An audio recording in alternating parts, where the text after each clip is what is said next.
Good evening, friends. Good morning, Rajiv. A very warm welcome to you all to this very interesting global panel discussion on Rajiv Malhotra's book, AI and the Future of Power.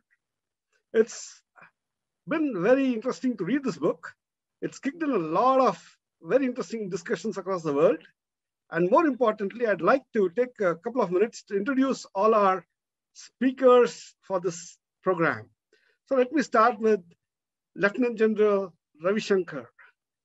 Lieutenant General Ravi Shankar is retired from the Indian Army. He's an artillery man.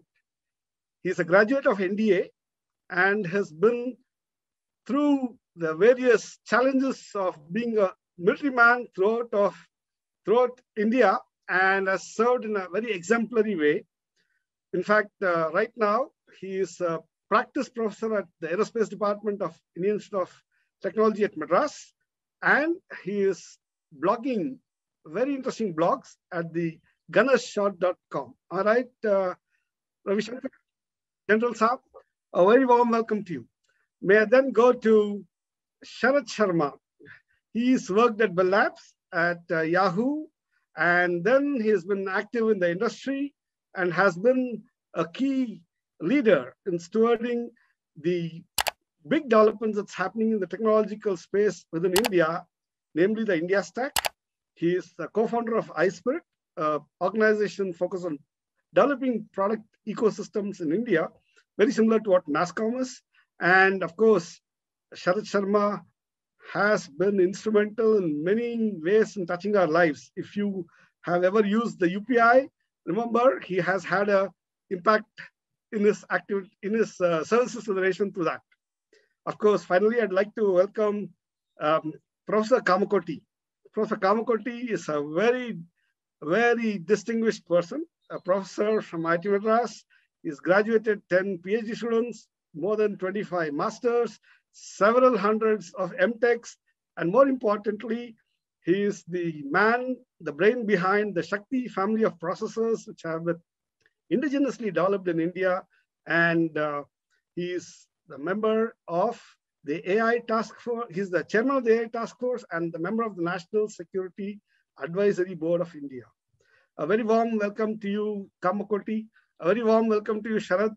And of course, finally, we have the man, Rajiv Malhotraji. Of course, graduating from Delhi, he went on to do his master's in Princeton, I don't know, maybe Princeton in US, and then worked in a very variety of ways, innovating along in the IT industry, rose up to the rank of a senior vice president, did a lot of very interesting venture capital investments, and now for the past 25 to 30 years, if I'm right, he has been the forefront of defending Dharma and Hinduism, especially when we have so much of widespread Hinduphobia around. More importantly, I think his seminal contributions to the renaissance of the Indic civilizational ethos in the contemporary times is something which everybody will remember in the ages to come. And this book has been a game changer. He has written a lot of game changer books, Breaking India, Invading the Sacred Spaces, Being Different, Indra's Net, Battle for Sanskrit, and Sanskrit non-translatables, if I kind of remember, I don't know how I said all the books, I don't know. He's been the person who brought in the Infinity Foundation in its infinite, impactful avatar, if I may kind of say so. And of course, this book, AI and the Future of Power. A very warm welcome to you, Rajiv ji. And I'm your moderator. What am I? I did my master's and PhD from the Indian Institute of Science, worked there for a decade before I moved on to the industry. In the last job that I had, I was a principal research scientist at Infosys, and now I run my little strategic consulting firm, Pragyan Data Labs. On that note, let's start. I think it's very important for me to show this book. This is the book that's making waves, and I guess there's been a lot of very interesting discussions. A lot of people who agree with it. There are a lot of people who say, oh, no, what is this? I can't understand it types. And I think this panel discussion is going to be a very rapid fire one, where we really look forward to having a lot of thoughts churned, ideas being brought up, and I'm sure It's going to be very interesting for the next, I don't know, 90 minutes or so. So on that note, let me just share this thought. AI is not a standalone technology by itself. AI has been a force multiplier of a lot of technologies around. And AI, the rise of AI, the way it's been researched upon, the way the investments are going into it, the way I've been watching the number of papers being submitted in the AAAI conference, and one is just happening right now virtually. And there have been more than about 11,000 submissions, if I might say. And the list of research papers, right, accepted for presentation in this conference runs into about 123 pages long. Poster session papers, 87 pages long. Amazing, right? And in fact, I'm glad to share that it was last year, same time that I'd been to this conference in New York, and I happened to meet Rajiv then. And that's how this whole thing got kicked up in my coming to moderate this session. Thank you, Rajivji. So let me kind of say, this book, I'm sure, has been with you all, the eminent panelists, and I'm sure you must have gone through this book, you've gone through reading the book. I'm sure you must have a lot of points on which you agree upon, lots of points on which you disagree upon, lots of points that you've got as your own insights. And I think, let's start. That's how I think I should say. So let me just take you all on a small little starting point. Meaning, if I may say, let's request Rajivji to give a few minutes, 5-minute summary of what this book is all about and why it's very, very important for India and the world at large. Rajivji. Thank you very much, Dr. Mohan. This is a great panel. We have eminent subject matter experts, one from the military, one from the private sector with a distinguished research background, one scholar in the academic world, and of course, my dear friend Mohanji, who's putting it all together. Mohanji, you'll remember about a year ago, as you said, you were in my house attending an AI conference. And I said at that time that I will do something which will change a lot of discourse for the next decade. I cannot disclose it right now. And it will make my own books obsolete. The things that I start, the thought movements I started over a decade ago, those books will be obsolete because this new paradigm has to replace and update all of that. So at that time, you were very inquisitive and you said, give me a little hint. I said, you'd be one of the first guys to hear. And so I did contact you late last year to tell you before I made it public, because I think you've been with me for this over a long time and you are somebody who really understands my work. So I'm very glad that you put this panel together. Thank you. In fact, we spoke everything, only AI. It's AI, nothing else than AI that we spoke, but not the book. Yeah. Anyway, continue, Raji. Yeah. So I started this project 5 years ago. My involvement with AI was when I was a graduate student in 1971 in computer science. At that time, my specialty, my topic was AI, but AI was very rudimentary. We were trying to write chess programs and recognize handwriting. So how to recognize the letter A written by many different people, different ways. Those were big challenges in those days. Of course, nowadays that's considered very trivial. So AI has moved all this while, and I was watching it from the background while I was involved in other things. But 5 years ago, I started taking interest in the new AI as it currently stands. This is very serious because now it is a game changer. It's as fundamental as the Industrial Revolution 200 years ago. And India is not up to standard. It is about 10 years behind. And it is catching up. It's suddenly in 2020, India woke up to AI, lot of initiatives, which I'm sure we'll hear about. But, you know, the thing is that China started all this 10, 15 years ago, and they declared that by 2025, they'll become #1 in the world in AI. And the US is fearing that they might achieve that. They're certainly very far along in quantum computing. They have done so much work in, fundamental materials. They're catching up in semiconductors. They have a lot of big data experience in social control and managing big, large groups and hacking them and all that stuff. So they're quite adept at various things. My book is the result of looking at the impact of AI, and I organized it into 5 major domains, and I call them battlegrounds because a battleground means that there is no outcome, preconceived outcome. It's a battle. So in a battle, you still don't know who's going to win, what's going to win, but it indicates there are multiple points of view. There are multiple forces in each of the battleground. So one is the whole economics, jobs. Will there be jobs killed? Will there be jobs created? Probably both. But how is it going to affect certain economies, certain societies, certain individuals, certain countries more than others? The second battleground is geopolitics, military, China, weapons, futuristic weapons. They're all here now, and things are going to change very radically. To what extent will conventional militaries and so on be obsolete? That's a big deal. Third is battle for the mind, the battle for agency, battle for who is influencing me. They're watching me, they're learning about me more than I know about myself, more than my family and friends know about me. And they're using this to manipulate me, to give me offers which I can't resist, manipulating how I vote, my ideology, maybe converting me in my faith. Making me fight another group. Uprising, whether it's the farmer uprising or whether uprising against CAA or 370 or in Hong Kong or wherever.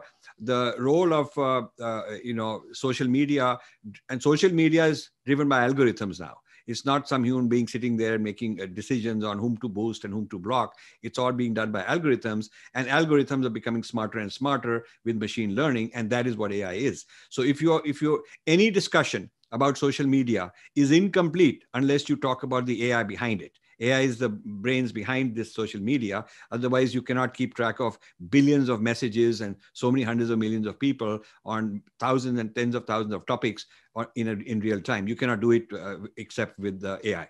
So that is the third battleground. The fourth battleground is spiritual, metaphysical, consciousness. What does this do to our consciousness? Are we going within, as yoga says that we should, and becoming better, evolved through our consciousness evolution, through spirituality? Or are we getting into more gratification from the outside with buttons being pushed? Elon Musk is announcing this chip that will go inside your brain and give you all these experiences, not only read and analyze what pattern of thought and emotion there is, but also intervene and change it. So are we being reduced to biological algorithms? Is that who we are, or are we beings? So one of the themes is algorithm versus being. To the extent that we are algorithms, machines, we are like a machine running on organic biological hardware, but then we are beings beyond all of this. So what's the interaction and relationship between the two? That's a very big thing. Now, these are four battlegrounds. Two of them are Sthula Sharir and two of them are Sukshma Sharir. The Sthula Sharir is economics, jobs, industry. That's the first battleground. And also the Sthula Sharir is the geopolitics of machines, warfare, military, all of that. These are two Sthula Sharir issues. Sukshma Sharir is the battle for mind, agency, psychology, ideology, voting patterns. That's a Sukshma Sharir intervention of the AI. And of course, the spiritual dimension that takes it even deeper. So 1 and 2 battlegrounds are Sthul, 3 and 4 battlegrounds are Sukshma. And then battleground 5 is battle for India. What is happening to India? Is India going to survive? Is India's sovereignty stable? If we do a stress test of India on the Sthula Sharir level, what does it say? If we do a stress test of India on the Sukshma Sharir level, are we emotional? Are we weak? Are we vulnerable? Are we sold out? Those are the issues in battleground 5. So with that, I will stop. And I'm looking forward to a lively interaction and discussion with my colleagues. Thank you very much. Wonderful, wonderful. I really like the word battleground because it immediately puts us into the mode of being very alert about something that needs to be done. And I'm sure the fact that we have an eminent person, an expert from the defense, an eminent person from academia, and an eminent person from the industry will really make this panel discussion a very interesting one. I hope so. I look forward to it. So let me start with this one statement, battleground 1, if I may kind of say so, Rajivji, from your book, the battleground 1 on economy, industry, education, and jobs. The key thing everywhere and anywhere is just that it is the human beings that most important, right? And if you look at the state of our education, the mediocre education of Indian youth and their vulnerabilities, like what you have described in page 300, the sad truth is that most Indians, particularly the youth, are poorly educated by world standards, and a large percentage are unemployable. Mediocre education and lack of training makes Indians especially vulnerable to AI's inevitable disruption in the fiercely competitive global labor market. Yet, discussions on these shortcomings is considered politically incorrect. Maybe I should start with Professor Kamakoti. So I agree about the reskilling, but I have some thoughts. So Indian public general is unlettered. Many of them are unlettered, but they are very shrewd, right? Okay. So the That's AI can, in my opinion, can replace well-established mundane processes. Because of the availability of data, we could form engines which can basically replace well-established mundane processes. Now, I just take a very simple example. You've given me 2 minutes, so half minute I'll finish. Let us say that I want to replace this risky job of climbing a coconut tree, right? So I just make a robot which goes up, which uses an ultrasound to find out whether it's a tender coconut or a matured coconut. It uses a small knife to cut it, put it in a basket and bring it down. Now, this robot cannot walk to your house and then go up. So there has to be somebody who's operating this robot, probably using a mobile app. Okay. So the coconut tree guy who is a climber now will say a CTEO, I am a coconut tree equipment operator. Okay. So there'll be a reskilling that will happen. And Indian public is very, very shrewd to take this. For example, I was able to convince my farmer friend to use his app for within few minutes. Right. So I now transfer all money to my farm through bank transactions, and they are able to use this. So, but I do agree very much with Malhotraji that we need a lot of reskilling to basically use this. So this is my very quick response to that. Very nice, very nice. So that's a very, very pragmatic and down-to-earth example. Agreed that it's about the farmer on the ground, the guy who plucks the coconut and how it's going to impact him. But then I'm sure he must be having a mobile phone, perhaps a smart mobile phone which is going to be AI-powered, and that can influence to tell him whether to climb up the tree at all, because it will say, the coconut is still green, don't even go attempt, put the efforts to go up. Maybe, I don't know. Let's ask Sharad. Sharad, what do you have to say about this? The quality of the employable or unemployable youth that our universities churn out. What do you have to say about it, and how will it be when the AI comes and hits us up? See, clearly the native intelligence of Indians is very high. There's little or no doubt about it. So if you give them the right environment, they tend to thrive. Right. We haven't done that in our education system, with a few exceptions, where Professor Kamakoti is there as an exception. And there are a few other exceptions like that. But by and large, that's a very small population, right, that we are talking about. Now, at one level, we can say, hey, gamification can aid learning. We've seen that happen for Uber drivers. A few years back, Ola, which had not embraced this idea, had more employees in Bangalore than Uber had worldwide. Right. Why? Because Uber was training drivers to keep their cars clean, to learn how to, by using gamification on their app. And Ola was using traditional methods, and you could see the distinction. And of course, then Ola adapted and that problem has gone away. But so that is there. But I think there are more fundamental issues, is to also talk a little bit about unsaid problem, which is being created by our services industry, IT service, which is called puffery. Now, we know puffery is a rampant problem. LinkedIn displays this. Everybody puffs up their resume a little bit. But I think the only place where we have a situation where your employer will encourage you to puff yourself up, because, you are a pseudo expert in something, and if you pretend you are a full expert, then you will get the client job, and then client will pay you more money and stuff like that, is institutionalized here in India. And that creates this inability to go for excellence, because anything that requires excellence requires you to be committed to it for 5, 10, 15 years. We've created this culture where people don't want to make that commitment at all. And so therefore excellence is not coming. So we have created an environment where highly smart people are not fulfilling their potential.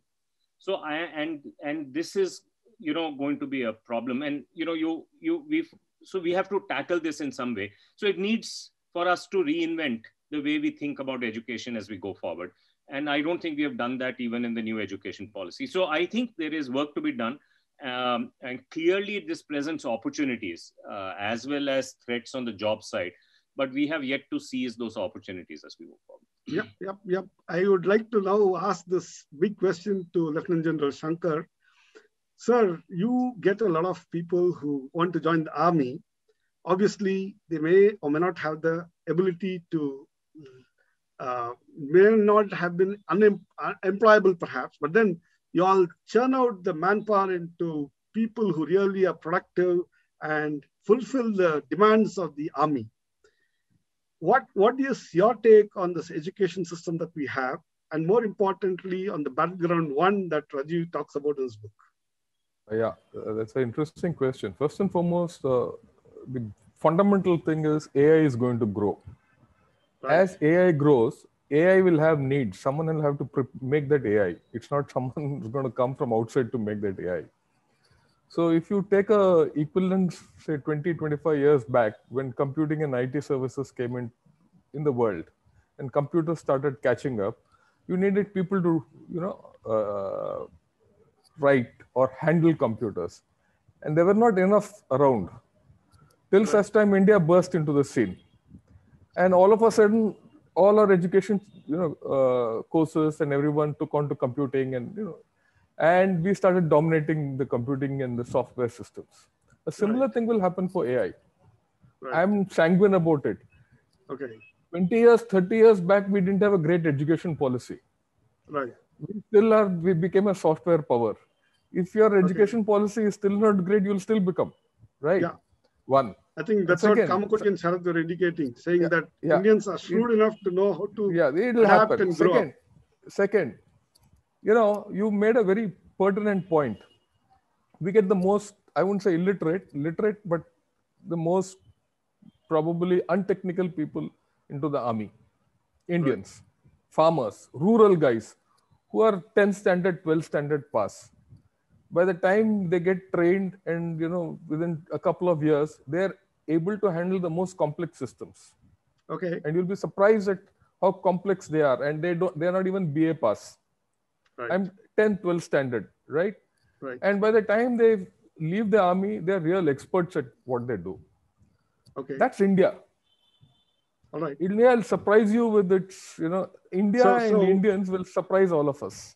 Yeah. So what you're saying is, innately there is this ability for the Indian to learn on the fly. Yeah. And just that he is perhaps a little lazy, perhaps he needs a direction. He has to be put in the track. Put into the grill or the works. Grill. Right. Okay. Second thing, which I believe very firmly, and I tell this to all my students, anyone whom I speak to, everything. Intelligence is original. What we are talking of is artificial. Right? Artificial intelligence will remain artificial. The original intelligence will always prevail. Let me kind of, that's very nice insight, sir. The fact that army kind of can train people up, because I just wanted to bring a very interesting small snippet that Rajiv had written in his book. And this is about how China does the whole show. And let me just read a couple of lines from that book. From the book, he says, China's rise technological superiority has not been an ad hoc development out of chaos. Rather, it's been a meticulously organized strategy. It's in page number 123. Young Indians pursue their studies and careers solely as personal opportunities, not as part of an overall societal goal directed by a centralized, coordinated plan. The army that does the training that you are talking about. Anyway, so let me just complete this statement. An example of China's distinct approach is that not many Chinese students study sociology or human rights with a career goal of bringing down China's social organizations. In contrast, Indian youth have been lured into various kinds of breaking their career paths. China wisely chose to import Western science and technology while deliberately resisting the integration of Western social theories into the management of China's domestic matters. Maybe I should ask Rajiv ji, could you give us a couple of quick insights on what you have stated there? Yeah, thank you. So, it's very interesting. India's social sciences are all based on Western social thought, all sociology, all of that. It's not based on Vedic ideas. It's not based on Dharma Shastras and on, Artha Shastra or any of our, texts, any of our Shastras. It's entirely an import that British taught us how to think about ourselves in terms of social theory that the British developed. This is very strange. Now, in the case of, so, it's very fashionable for those who are into humanities and liberal arts that they all want the tapa from some Western place. Either these guys are Westerners, that's the top of the pyramid, or Indians trained by Westerners, that's the second tier, or Indians in India trained by those who are overseas using Western theories, or Indians who are just sort of in awe of all this. So there's a whole hierarchy of privilege and power and credibility in the social sciences and humanities and public policy and those type of things, which is entirely Western centric.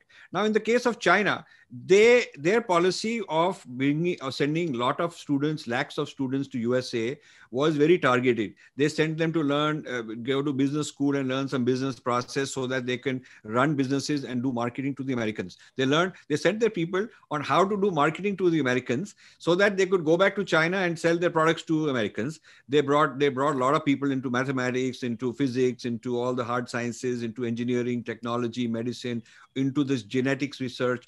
So the Chinese are in very targeted areas which they felt are for nation building.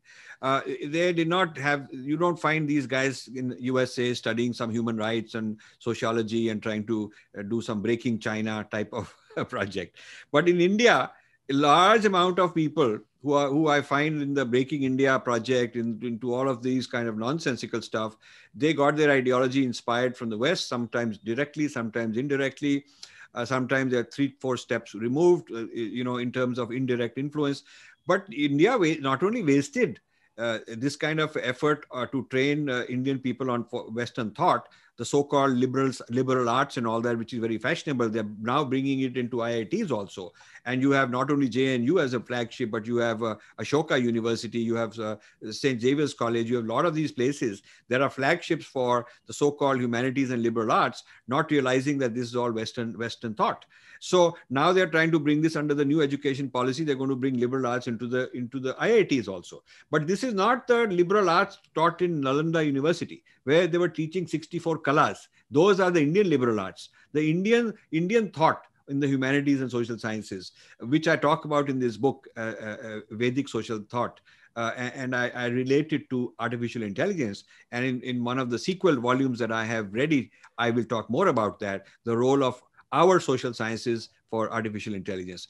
But in the case of China, they just focused on what they need from the West, where they think West is ahead and they can borrow. And as far as, human rights and politics and governance and social thought and all that, they said, we don't want anything of that from the West. Thank you, but we're okay. This is the difference between planning and letting things just happen.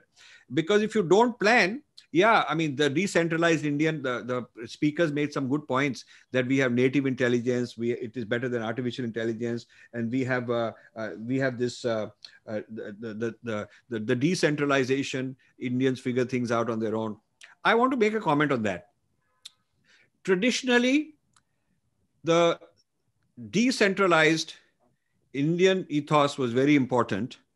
While the Western ethos was centralized top-down, we were bottom-up. So it was a village economy. It was, everybody can have their own style of doing puja.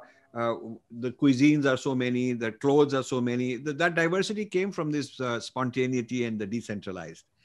Now, the thing is, India has been chasing a centralized strategy of FDI, top-down, big Sensex corporate entities which are traded on Wall Street. You look at Infosys, you look at all these companies, vast majority of the shares, equity ownership of many of these giant companies is held in foreign hands. They are just Indian because they're headquartered in India and employees are Indian. But India is chasing this Western model top down. In FDI, one of the statistics I've quoted in this book from Indian sources, for every 10% growth in GDP, there's only 1% growth in employment. So if your GDP grows from 100 to 110 units over a certain period of time, then if you had 100 employees, it's not 110, it's 101. So it is more capital intensive. It is more, investment intensive. It's top heavy. So while we can keep being proud that the villager knows how to do this with a coconut and all that, the point is that economy is being killed by our own top-down planning. The government is focusing on top-down planning. The whole industry is focusing on top-down planning. AI is coming in as a top-down thing. You look at the reports and surveys in India that I've read, all of them, from Niti Aayog to FICCI to NASSCOM to everybody.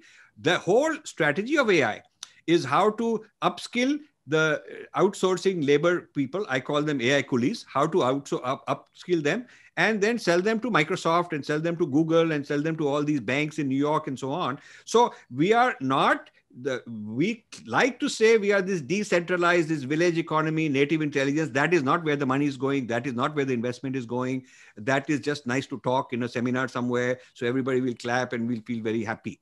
It is to make us feel good about ourselves that we say all these things. But the decentralization is not where the focus is going. That's one point I want to say. It's good theory and it's true for the past. Second area I want to talk about is that now the spread of this, the keeping the decentralized intelligence networked was a very brilliant Indian thing. We did yatras, we had melas, we had traveling kalakars and kathakars who went and told stories. That was the equivalent of the internet, connecting all this decentralized. So I would be somebody in some village somewhere, and they will teach me the Ramayana Katha with my local stuff, local language and all that. But it's underlying the same fabric, the same template, the same meta narrative as somebody else over there being taught the Ramayana or whatever. So that fabric of the human net has been broken. And who has replaced it? Google Devta, Twitter Devta, Facebook Devta. The connectivity of Indians has been turned over from Indian sources to Western sources. So even if one villager has got native intelligence and he is very smart, another one has this. The interconnectivity and feeding each other and keeping the civilization vibrant is no longer happening the way it used to happen for all these years.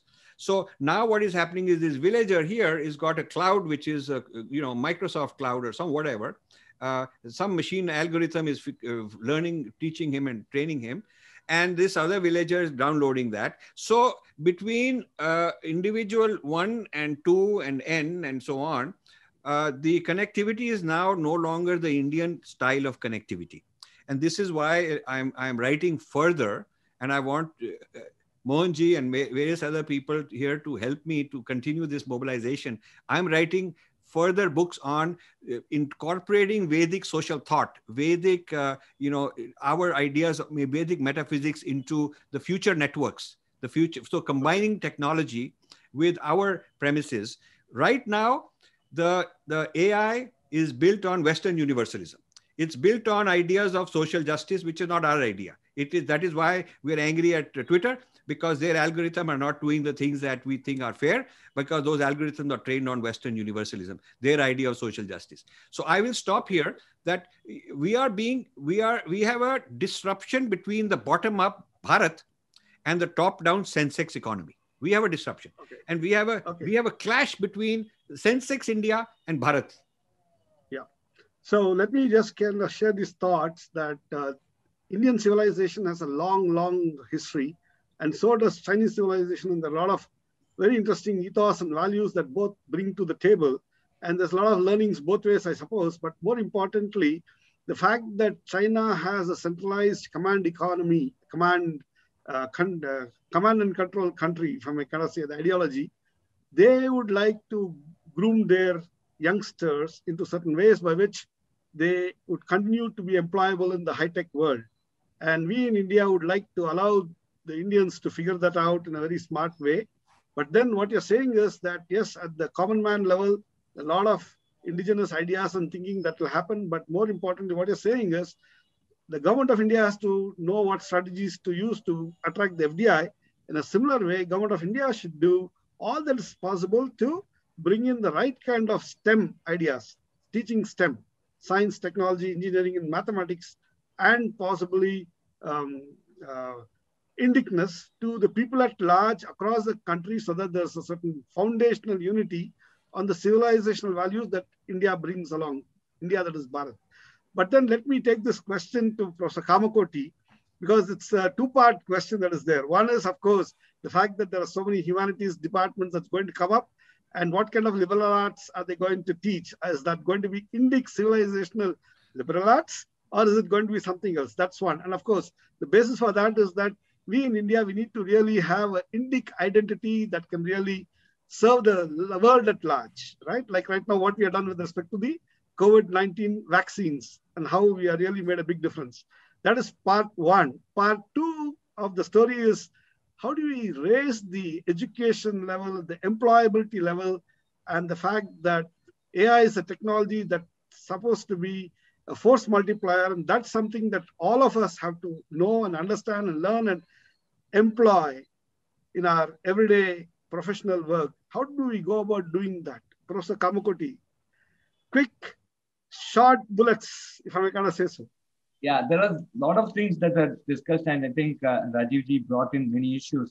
First, I want to touch about China because it's very interesting. I'll just take 2 minutes now. First thing is that China clearly used the West. They did not allow them to use. Beautiful. They did not allow the West to use them. So that is very important. Even in cyber security, it's alleged that they allowed the West to come and attack their servers and learned how to attack just from them. Right? So this is some very nice story that we are getting. Right? If you actually take the statement made by Xi in 2017, quote unquote, I just noted it. Chinese communists have always been the faithful successors and promoters of China's excellent traditional culture. We all pay attention to absorbing its active nutrients from Confucius to Sun Yat-sen. Right? So this was made by Xi in 2017. And so they have been using these theories of bridling and feeding, heavenly court, all under heaven, all these things to basically nurture their education system, right?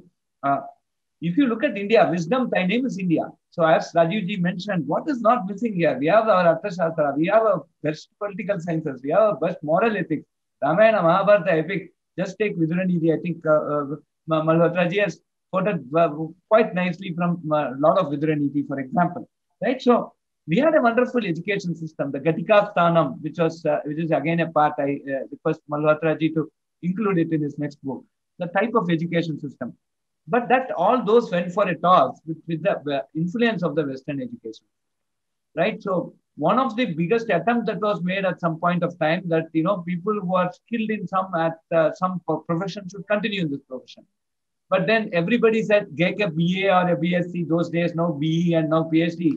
Now we don't have a skilled plumber, we don't have a skilled, carpenter who can do marvelous art. It's today, I know a barber who I have to fix appointment for six days. I could get an appointment with my director for within 2 hours, but for the barber I need 6 days for an excellent haircut. Okay, so we have lost that aspect of that kala, which the 63 kalas, which again Rajiv Malhotraji explained. So the liberal arts has to come up and it has to concentrate on our 63 kalas. I don't know how much it is going to come as a part of this CCP. I don't have an answer immediately. The last part of this question is that, of course, I was also a chairman of AI task force and I did make a report with my team. I will share it with Malhotraji. One thing that we concentrated, which is a very subtle point, is that we did not look at that AI as just as a wealth multiplier where we do reskilling and increase the wealth of the manpower, but we were giving a touch that it should be a problem solver to the day-to-day life problems of Indian citizens. Right? I will share that report, this is from the Commerce Ministry. They made me the chairman. I will share this report. Malhotraji, please do comment on it whenever you find the time. So to just sum up on this, yes, China is an example for us. They have perfectly aligned their culture, their way of thinking. They believe that culture is the backbone or the fiber of the entire system, and that is what will keep them together. And that way, that is a very, very important lesson that we need. Wonderful. Thank you. Wonderful. Wonderful. Yeah, I would like to kind of share a thought. It suddenly struck me that, we all talk about employability, but then what's most important is nothing like learning on the job, right? Or nothing like doing it and making money, creating wealth. And intrinsically across the world, we have the ability of the Indian to be very entrepreneurial. Okay. And it is in this context that I really like to go to Sharad Sharma and say, Indian entrepreneurs, how are they attacking this problem of unemployable education that's getting to be dumbed down the universities on all the masses at large? Point one. Point two, how are we going to use AI as a force multiplier to ensure that people can really start creating wealth, earning money, and making a difference, right? We all have to stand on our own legs. And then, of course, we then start getting it across to the world and dominating the world. If that's an aspiration that can be set out, and I'm sure as entrepreneurs, people would like to be the unicorn billion-dollar companies that they would like to create and run from here. Like, I think a day or two back, we had the competitor of TikTok, that's ByteDance, really come up with a $164 or $69 billion valuation on IPO. That's amazing in China. And what's happening in India? Maybe I should ask Sharad Sharma. Sharadji. Yeah, so, we have not appreciated that, first of all, an economy based on science and technology is something what we should do. I think Korea got that memo, Japan got that memo, US got that memo, Israel got that memo, China, of course, got that memo. We didn't get that memo. Right. Okay. And so we have not even attempted to do that. So now in an environment where you are really building an economy on science and technology, then there is a pipeline that is there. The science and technology work happens in various places. It happens in labs, sometimes in open source communities. It would be DARPA, it would be Stanford University, it would be, the GPS. And then people find a way to commercialize on top of that, right? So there's private innovation on top of that. Now, that's not our philosophy of making money yet. Our philosophy of making money has been rent seeking. There is no Italian restaurant in Malleshwaram, let me go and solve that, point problem and make money there. And and this is then reflected in the valuation that you're talking about. So we are creating a bunch of companies that are fundamentally not valuable. All the airlines put together in the world make less money than Boeing and Airbus do any year. Yes. Oh, okay. 20 IT services companies of the world put together, which by the way includes Accenture and all Indian companies as well, make less money than Microsoft made at its lowest point of profitability. Now, of course, Microsoft makes many times more money than all these 20 put together. Pfizer makes more money than top 100 hospital chains of the US put together. I could go on and on. Cisco is having bad time now. And yet last year it made more money than the top 5 European mobile operators that are there. So what's the big deal if we create a mobile operator? That's not where the money is. The money is in the part where innovation happens and you monetize that innovation. So we become very good at creating services companies. But, while that gives employment, and I am not against that at all for obvious reasons, we must realize that there is a schism that has got created. There are companies that provide serf-like jobs, but to lots of people. Amazon Retail is that company. And then within Amazon itself, there is a smaller version by employees called Amazon Cloud Services or Amazon Web Services that makes most of the profit for Amazon, right? But so that's the value engine. And this is the serf management, coolie management company, which gives a lot of jobs, but makes very little money. Now, we've not embraced this model in our mindset at all, because we've not fundamentally embraced the idea of building an industry or an economic power based on science and technology. Right. And that is our problem. And until we embrace this with both hands, we will not solve the problem that you are talking about. See, and for solving this, if you permit me, I will we've kind of got this all wrong. One day we said we should be a big power in electronics. So what did we do? We created ECIL. Then we said we should be a big power in telecom. So we created CDOT, which by the way was created before Huawei was created. Then we said, hey, we must be a big power in supercomputing. We created CDAC. We wanted to be big in payments. We created RuPay, right? I mean, so we are good at copy pasting stuff that is already there. And now we know the copies have no value. Flipkart, while it was a great exit from an Indian entrepreneurial system, is not created sufficient value. Nobody goes around and says, hey, I learned so many things from Flipkart, I must apply them in my startup. That's not happening at all. So it is a damn copy. They will learn from the original, right? So the problem that we have created is that we have a copy-paste mindset. We don't have an innovation mindset. And therefore, we are actually tools in the hands of people where the value capture happens. I'll give you one example. If you came to Bangalore 10, 15 years ago, Bangalore had lots of BPOs, which were medical transcription BPOs. Right. A doctor in the West would, after the consultation was over, record something. That recording would come to India. The Indians would transcribe it, and then, it would be given back to the doctor's EMR system. Then gradually over the last 10 years, all that medical transcription went away. And if you even ask people in Bangalore, where did it go? They'll say, oh, it must have gone to Philippines, because a lot of our voice BPO work went to Philippines. Actually, it didn't go to Philippines. It went to AI. All those people were essentially doing labeling work to train the AI engines on the back end. And all those jobs disappeared. They don't exist. They haven't gone to Philippines. They haven't gone to Surat. They haven't gone anywhere. They've gone and they have been eaten up by AI. And so we are creating these AI labeling coolies in large numbers. Right. AI labeling coolies are essentially just going to take away the jobs that we are talking about.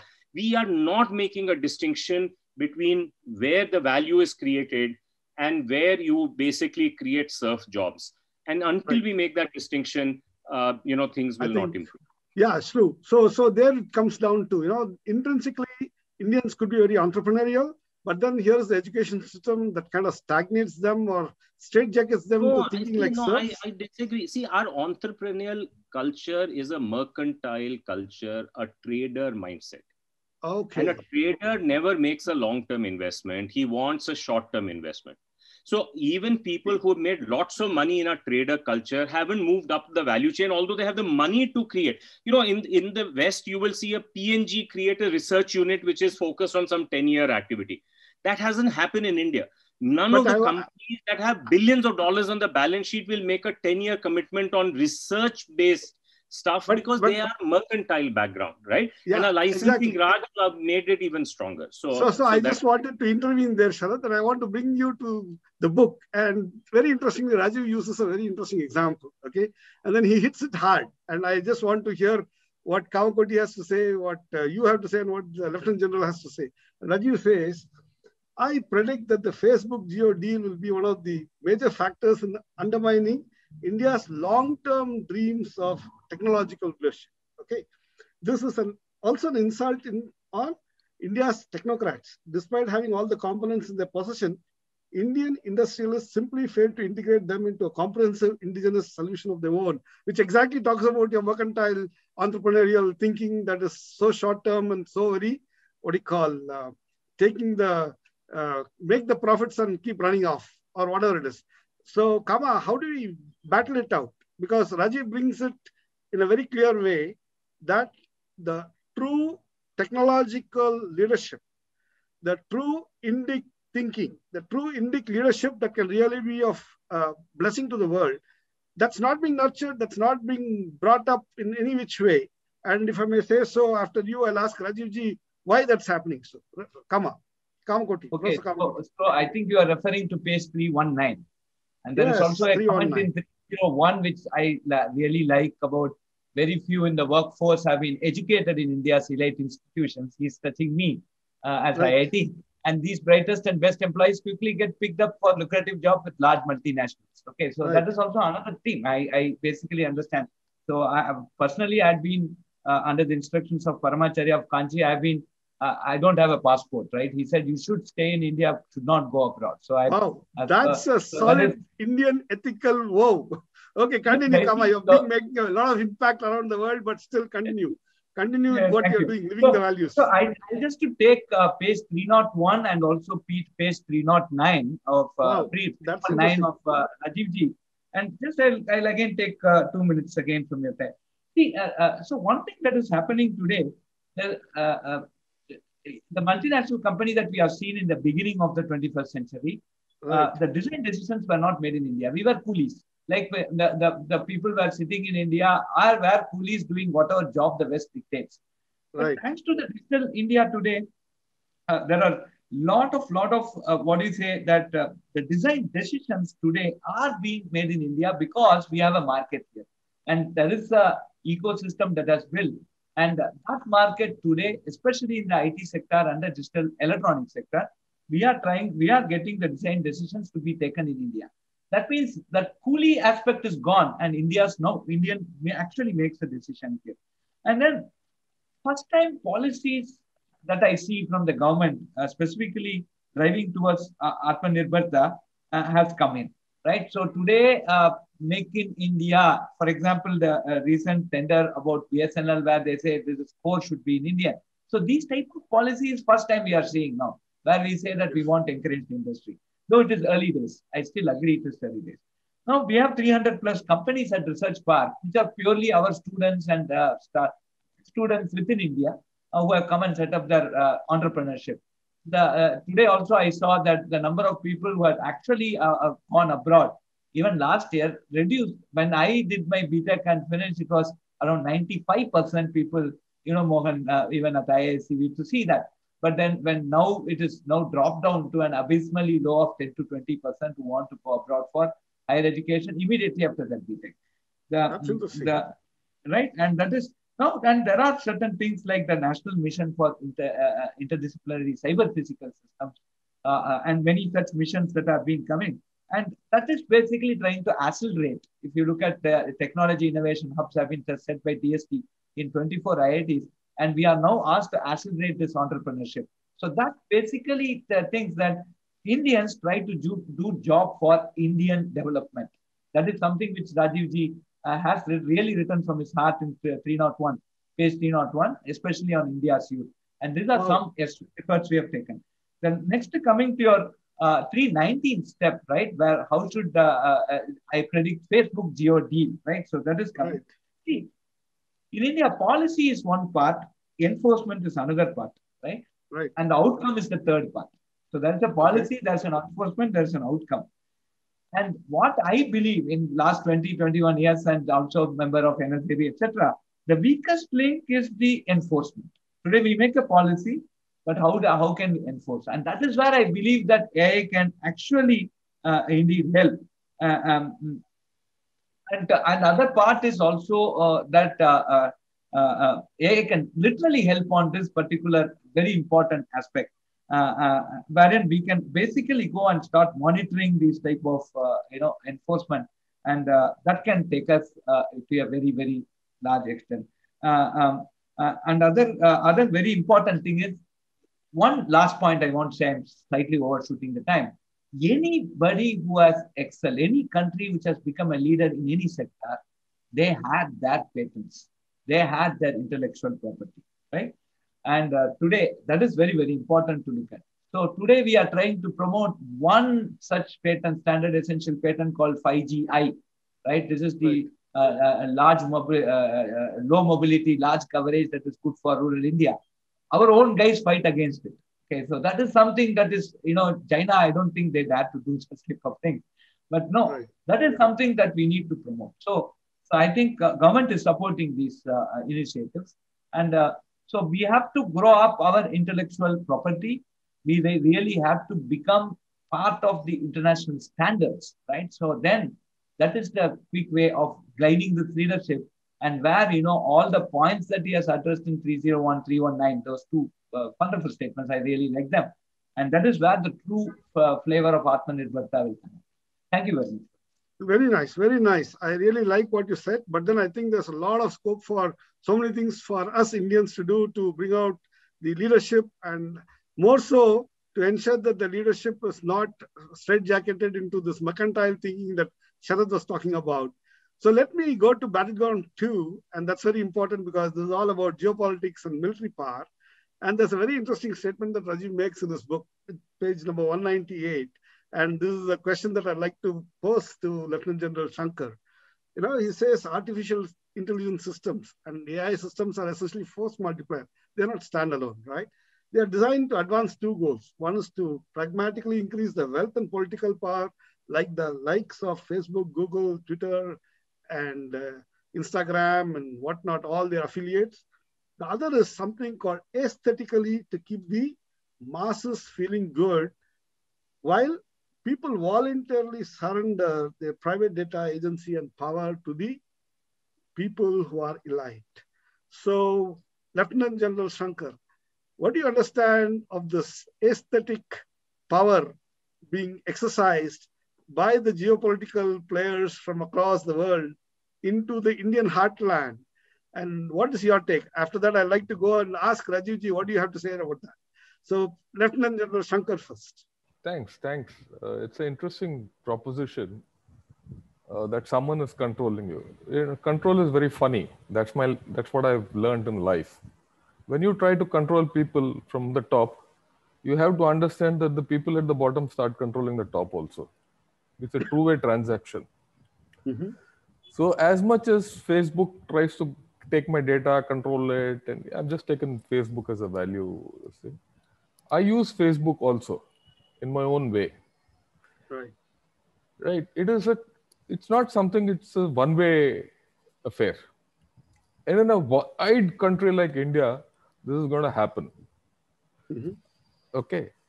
AI, like you said, is just a tool. It will enable or disable a particular facet of any operation or any system. It will enhance a system or otherwise. It will make a system powerful or otherwise. But to say that, AI and Facebook and all will control the whole world and India and all that, I don't agree. One. Number two, we also have to be cognizant of one fact. We've been comparing ourselves with China and all that. Our social structure is vastly different. Okay. Right? Vis-a-vis China, 90% Han. Here, every 30 kilometers of religion changes and the language changes and the dialect changes. So we are a vastly different country knitted by very different ways of living. And I believe, this is my fundamental belief, like what Mr. Sharad said, I go with him. Our communities are mercantile trading communities who are risk averse, who are looking at profit and not wealth creation. There's a difference between wealth creation and profit. Wealth creation demands risk. So we have this culture, and this culture is not this culture, if you go back into Vedic times also, you have the same thing. But in modern India, I feel the metric of success is how do you eradicate poverty at the bottom. Right? And I've seen this happen over my lifetime. But then I just wanted to know, and I just want to expand on this particular thing, like what you said. The reality of India is so very different from how people may kind of capture it in a book or two or whatever it is. But I want to go back to Rajiv ji and ask him this Marxist notion of aesthetics and how they exercise power. China does it all the while. The Western countries do it all the while. There's been colonialism through the East India Company into India, and how we were kind of happy to be under the British power, though we were actually looted and ripped off in so many ways, which we come to know later on. So Rajivji, what's all this about? I kind of fail to understand how come many of us Indians don't know what you're talking about and what is it that's happening there? Pragmatic algorithms of Facebook versus the aesthetic power exercised by Facebook. I don't know. Facebook is just a small example. Western institutions, maybe, or maybe global institutions. Where are the Indian institutions doing such things? Rajivji, what do you have to say about that? So this is a very important part of the book. But I want to first, if you don't mind, I want to also respond to some of the earlier point, if I may do so. So I think that Sharad made some excellent points, and I want to introduce the word jugaad as an explanation. This mercantile, short-term thinking, not investing, not making the long 10-year bet like China made long-term bets, not wanting to take risk, but short-term, quick. That jugaad, I translate jugaad as the optimization of me, mine, now, narrow. Get me out of this predicament. And I don't care about the long-term implications. I'm not solving a systemic problem. I'm solving one case, one instance right now. So you come and complain to somebody in some institution, and to get rid of you, and because you're an important person, they don't want you to make noise, they will give you something to keep you happy. That is a jugaad. Whereas a systemic solution would be that they really try to understand what is the issue with the system.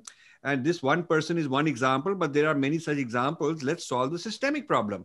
So the systemic problem requires more thinking, some risk taking, some disruption, some investment. It'll take a long time to bear fruit. Now, that jugaad versus systemic is, I think, the real issue. So this is why we've drifted towards service, because you don't need to be innovative. Absolutely correct, he said. But isn't that a case of deep colonization of our minds, Rajivji? Because the reason why we seek a first aid band-aid solution. Yeah, this is where I don't necessarily agree fully with General Shankar that, we are the Vedic, and this Vedic is mercantile. I would give a counterexample to say we've had this one kind of a tendency which is Vedic, but look at the physical infrastructure of Harappa, Dholavira, that requires generations. Look at all the lakes and look at all the water systems that were built in the south. Look at all the metallurgical research that was done, that was multi-generational, that some of these projects were continued one generation after another. So certainly some people made long-term bets. Certainly some people were planting fruit trees which will bear fruit in the next generation. There certainly was that kind of a tendency. Otherwise, we would not have had so much science and technology and civil engineering and all that in our past. So I think physical evidence of all that ancient technology refutes the claim that we've always been this jugaad, quick, short-term, too abstract, too theoretical, not pragmatic. We've had pragmatics. So when you're talking about the aesthetics and pragmatics, the pragmatics have existed in the past. So now there comes your question, what happened to it? Did the colonizers destroy it? Because you can't say that it is in our DNA that we are jugaad people and we don't understand systemic thinking, long-term thinking and long-term bets and all that. You can't say that. But something happened between the ancient time and now, and was it the widespread destruction of institutions of thinking? Was it the fear that you have been killed, your relatives are being killed, you have to do jugaad to improvise, to survive, you got to suck up to these guys, whoever the dominant culture is who ruled over us, we got to cave into them. Whether maybe it happened first with the Mughals, then it happened with the British, now it's happening with Google Devata and all these kind of guys. So I think that we should not accept this weakness as endemic to our civilization. We should accept it as an aberration. We should accept it as a fall of our civilization. The fall and collapse of our civilization turned us into these slaves and turned us into these coolies. So that differentiation I want to clarify. Okay. The other thing I want to clarify is, I haven't gone public with this, but I should tell you now, your friends, we should tell the world now. When my book was coming out, and it was delayed by a year due to COVID. It was actually pretty much ready when Mohanji visited me, but COVID was coming. They were delaying printing, so we lost a year. But anyway, in somewhere around June last year, when this Jio announced that they're going to, everybody in India celebrating that we're going to get so many thousands of crores, lakhs of crores from Facebook and Google, we must be very good. They want to buy us out, so we must be very good. And so I called a few economists, public figures, well-known people, dear friends of mine. And I said, I have written against all this and I want to start a debate, because maybe people in India, regulators need to understand a contrarian point of view, and maybe it'll help negotiate the deal better with these foreign investors. And so somebody even told me that you send me a 10-page, up to 10 pages, I'll put an article in one of the leading publications in India, so we'll serialize it. I sent them that. They not only didn't publish it, not one media wanted to publish my article, which is this, the digital colonization, the sections in part 2, the digital colonization of India, is India for sale, the return of the East India Company, all of those sections that I've written in this book. I put it together into a 10-page summary with diagrams and all that. Nobody wanted to publish. The Hindu, the Times of India, the Sunday Guardian. Wrong places. And you know, it was like, oh, you are sensationalist, you are starting all this stuff, don't you know, you are not in India's interest. India's interest is we're getting all this FDI. So this blindness towards a big picture, this jugaad, I think it's Jio and all the regulators did jugaad. All the investors thought very happily that this is very good for us. They did not think. And I'm so glad that Kamakoti and Sharad are on board with this idea, because this is, unless we fix this jugaad mentality, which is also in the politics of next election, just win the next elections and do some disruption, break up that the coalition, put this here, buy off that guy, do some quick jugaad, political jugaad, election jugaad, and get some power. We have to get out of that. So either we need a presidential system where somebody is president for 10 years and he's not going to be kicked out unless he's impeached for corruption. And then he doesn't have to do jugaad, politics jugaad. He can worry about nation building. Maybe that's why that's a secret for certain countries like Singapore, like China, because they had a stable government for a very long time. Our jugaad culture is in the money making. It's in the whether we are investing in risk, whether we are doing politics. It's just become a quick way out of a predicament. And that is, I think, the root cause. Right. The root cause. But then that is something of recent nature. Recent, when I say recent, it's about 1,000 years perhaps, because I think so. In the world of science, technology, mathematics, okay, medicine and arts, the kind of original contributions that our Indian forefathers have made. And I'm not talking something which is like hyperbole. I'm talking about something which is very concrete, evidence-oriented. Yes. The kind of innovative, creative contributions that we have made is amazing. And this is something being acknowledged by the world experts across various universities. Right. And when I see that versus the kind of short-term thinking that's current now, I think there is something called the colonization of the mind, which has kind of been deeply internalized by the masses perhaps. And that is something which is not being addressed at all. So let me kind of so let me if I may just a quick comment. So Mohanji, I hate to sort of bring out autobiographical material. I generally stay away from that, but I do want to make that point. I am a victim of this whole jugaad business because I spent 5 years, 10 years writing a book, doing a lot of research. Jugaadus come, they rip off ideas here and there, quick surface, and they go off developing these YouTube channels and seminars and doing this manthan and going on Twitter and all that. The same idea gets sort of spread out. And then, you know, what happens is my investment, I made an investment. I want to make an impact. I want the book to do well. So that's why I'm counting on people like you. This has happened with every investment I make. So when I go to people who are intelligent people and I tell them, why don't you write some serious book, do some research for a few years? The answer they give me is not worth it because the Indian market doesn't respect. The Indian market doesn't respect original thinking. For them, the guy who did no original work, but who's very slick and who can market himself, who's good salesman and who knows how to be out there, they'll go after him. They'll promote this. They'll rather follow that guy. Whereas the person who put in all the sweat, the original thinking, the investment in creativity and original intellectual work is not respected. So the problem, I think, is very deep in our culture. You cannot just blame the government and say government should do certain things. I would say that the average human being in our country needs to respect the commitment, the long-term tapasya. Our tradition talks about tapasya, but this is not what is being encouraged today. So that is the whole point, Rajiv ji. There is a kind of internalization of a certain colonized thinking, which is opportunistic and short-term. Yes. And then there is, of course, the deep tapasya that has brought out seminal contributions in the world of mathematics, in the world of metallurgy, in the world of medicine, in the world of art, architecture, and they're all standing evidences across. Yeah. And these are all not something which gets done in a year or 2 or 3. There are something like 10-year, 20-year, 30-year, 50-year, 100-year projects. Yes, and these long-term projects need support. They need subsidy. They need sponsorship, and the public has to support them. Because if the public cannot support a long life cycle, a long R&D life cycle project, then we will always be just at the mercy of other people buying technology from them. That's the whole point, Rajiv ji. You see here, you need the public to support it, but the public is deeply colonized as of now. Yes. As of now it is. And they can't understand the depth. So I'm just coming back to your page number. Let me kind of take you to this paragraph that you've written down here. You know, you talk about how China is going further. In page number 281, you kind of write down, China is going even further by defining its own novel applications of AI.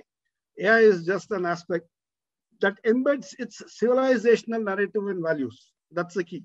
Civilizational narratives and values. This emboldens it to resist pressure to comply with the Western human rights and values. India, on the other hand, failed to develop the indigenous approaches to AI ethics based on its civilization, and it's likely to be pressured into complying with the Western criteria. Now, you're talking there about the Indic civilizational values missing, but then you're also talking about the fact that in this world of power and politics, that's something that's getting totally marginalized out. And then you talk about soft power, the culture which is not equivalent to soft power, and what's hard power, etc., etc. And that is in page number 271. Why am I bringing that up? Because the aestheticization of power is something which you talk about, which is not brought out at all, because I'm sure a Sharad or a Prof Kamakoti or General Shankar really understand the way you understand. Is there something that they are missing out, or is there something that you are missing out? Because they understand reality, because they all live here in India. Kama, you have a point that you want to raise. This is a very favorite question of mine. So just I put my hands up to this thing. So let me just talk about the China, right? So the basically AI and ethics. So when we were forming the AI task force under the Ministry of Commerce, we also tried to look at what the other AI task force across the world has. And many of the Western world had philosophers as a part of this AI committee.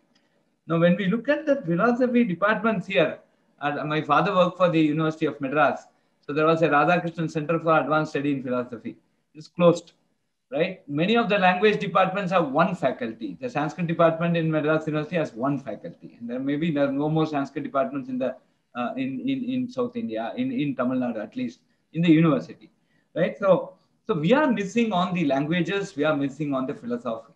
And the real solutions to many problems, even simple problem like what would be the insurance policy of an autonomous driven vehicle, right? To answer this question, we need to go to have a philosophical outlook, in my opinion. Right? It's not going to be easy. Suppose an autonomous driven vehicle hits a man and the man dies, right? Who is responsible? Should I, go and sue the hardware or the software or the network or what, right? Or the sensor. So even to answer such questions, we need a lot of philosophical input. Yes, I fully agree with page 281 of what China is doing, and where we need to build in ethics in AI based on our civilization, our culture, because the world we live in is India and not the Western world. And many times the Western thought may not gel well when we start addressing practical problems on the field, like what I mentioned here. The second thing is about soft power, right? Today, look at COVID. Yeah, we were not able to even market our own Ayurvedic in a big way, right? Though there was this Ayush and other things. Like there are some trials which we have done in IIT Madras. For example, Indomethacin. It's a tablet, 4 rupees for 10 days. Your 10 tablets, you eat 25 mg. Even critical cases are being solved, and there are some inputs. Now we did a trial. Still now we are not able to see that this is going out. This is about allopathy. Then come to Ayurveda and other things. Again, there is a thing that there is no scientific proof for this. There is no process for this. I think whatever the decision makers are making may be correct, because they don't have a scientific process. Something wrong goes, who's going to be responsible? Now, so the thing is that we need to believe in our potentials first, and then we have to at least start working at trying to make these, communications good, especially in, say, medicine, in philosophy and other things. Medicine is more material world, right? So we need to get that one. And that I certainly, the soft power is missing, just because we have not invested enough into actually going and finding a correlation between what is happening in what has been advocated in the past and today what is happening. See, there are some cases where they said that shake hands is not in our culture. We need to do only namaste. Shake hands were never in the culture. Touching our tongue, my grandmother used to say, go and wash your finger. Right? No sipping and drinking. All this corona now has educated us. Correct? Now, So this, and today when the world actually says why India has controlled Corona well, that's again a big thought process. I saw in large articles. Maybe these practices would have helped. So just to sum up, soft power of our ancient practices, even influencing the country with our ancient practices requires a soft power. And that skill we need to develop. And I agree with the page 271 comment of Rajiv ji. Thank you. Wonderful, wonderful. But I just want to bring back the whole discussion to AI, because what's happening is, what I find is, on side, we are deeply colonized in our thinking even now in so many ways, perhaps. And that's not reflecting in the way we seek power, the way we seek to be productive, and the way we can add value to the world at large. That's not coming out at all. But then I just wanted to go back to Rajiv ji and say, yes, Rajiv ji, there is something called aestheticization of power, and there's the pragmatic part of it, and there's AI, and there's software. And your book talks a lot about all these big components of at play. So let me just bring your attention to this one little paragraph that Rajiv wrote in page 307, where he says, especially about in the context of, say, modernization of the masses, the third battleground, right? So he says, Indians are so intoxicated by the sense of empowerment that their social media provides that they have slavishly accepted this new digital form of authority and tolerated its manipulation. For instance, it becomes very difficult to exit Twitter because they would give opponents a decisive advantage in creating influence, right? Now, this kind of psychological colonization that's happening right now amongst us, isn't that really damning and building over the colonization that already exists? And maybe I should ask Rajiv ji, I think you should really, I don't know how, you need to really help us understand what this aestheticization of power is, what is hard power and soft power, what is the overall big picture of the civilization that we as India should do to add true value to the world at large. Continue. Okay, Rajiv. so let me just take a few minutes and make this very clear, because it's a very central point in this whole thing. Aesthetics has to do with emotionally, you win me over, you serve me very nice lunch, you talk, praise me, your house is beautiful, you're wearing good clothes, your video is nice. So all this is aesthetic. It is the rasa. It is the rasa bhav. It is all that we learn in the Natya Shastra. It is all about drama, poetry. It's about beauty. It's the world of beauty and emotions. That is what I mean by aesthetics. It's the emotional winning over. Now imagine somebody comes to your house and he's very, very aesthetic. He's a poet. He's singing praise. He's a singer. And he brings some nice laddus for you, or during the summer, in a couple of months, maybe he'll bring you mangoes. So you are very happy with him that is what I mean by aesthetically winning you over. But he's a crook.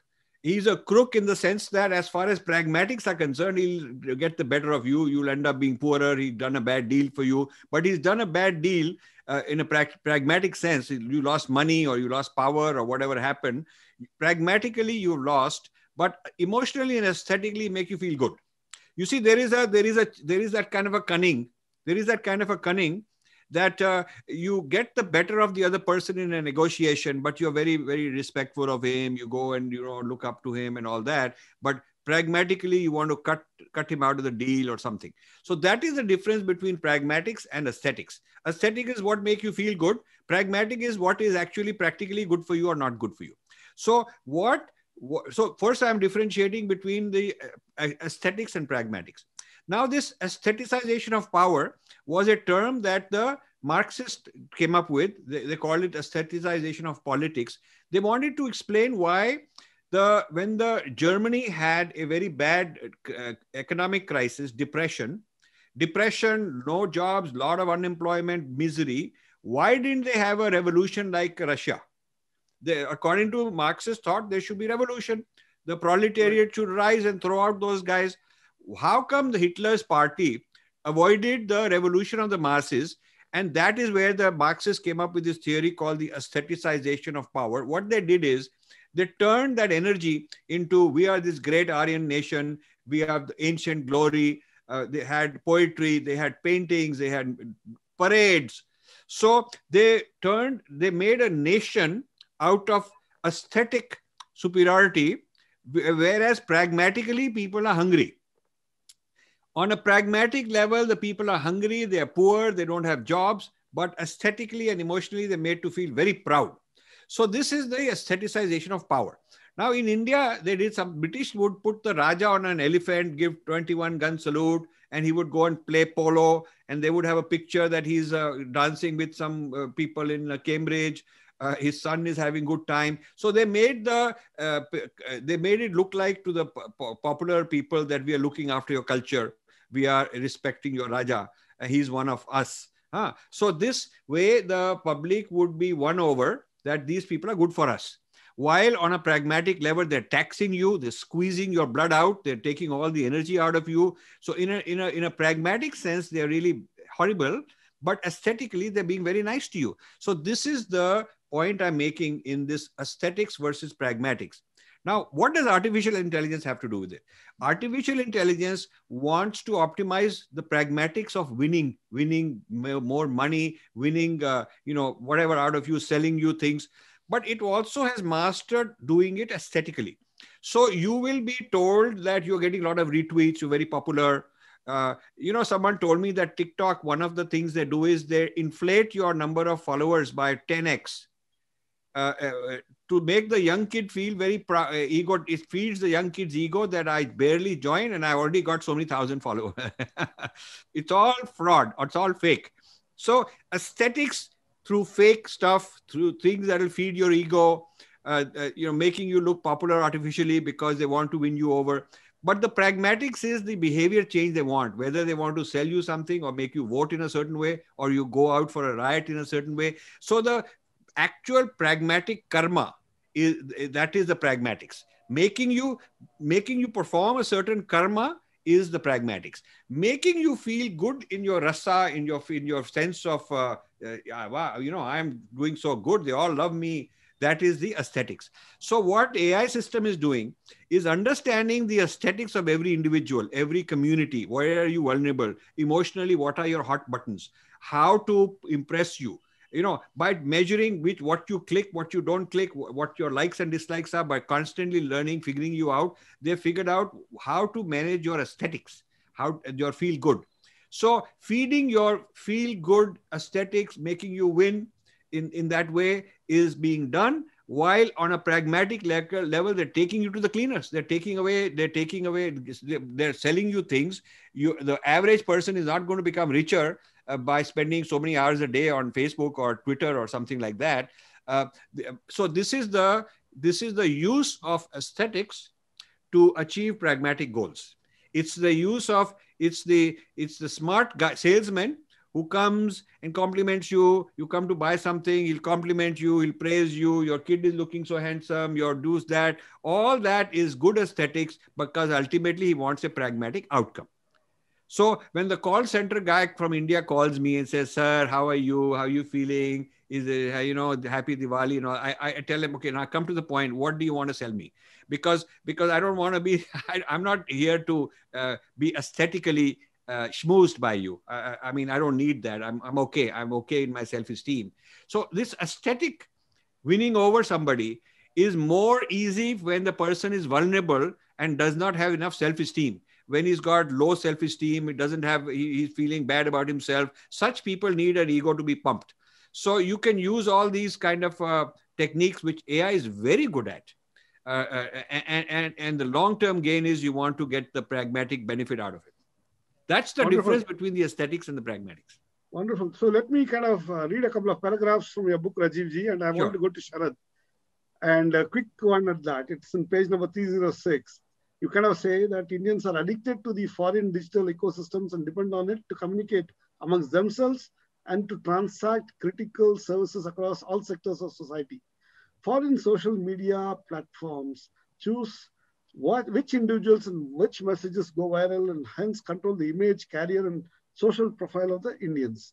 They undermine the traditional sources of authority, replacing them with algorithms. And in the name of fairness and public interest, they censor and manipulate users by injecting their own ideological premises in the social discourse. Every time there's a public controversy or scandal, these US companies take sides in the pretext of social responsibility. This is exactly the rationale that British colonizers gave for their meddling and divide and rule policies. This is social engineering in the digital age. It essentially exemplifies what you're talking about. Let me go to Sharad. Sharad, what do you have to say about this? And what do you think Indians should do to develop their own social media ecosystem so that they don't get manipulated in any which way?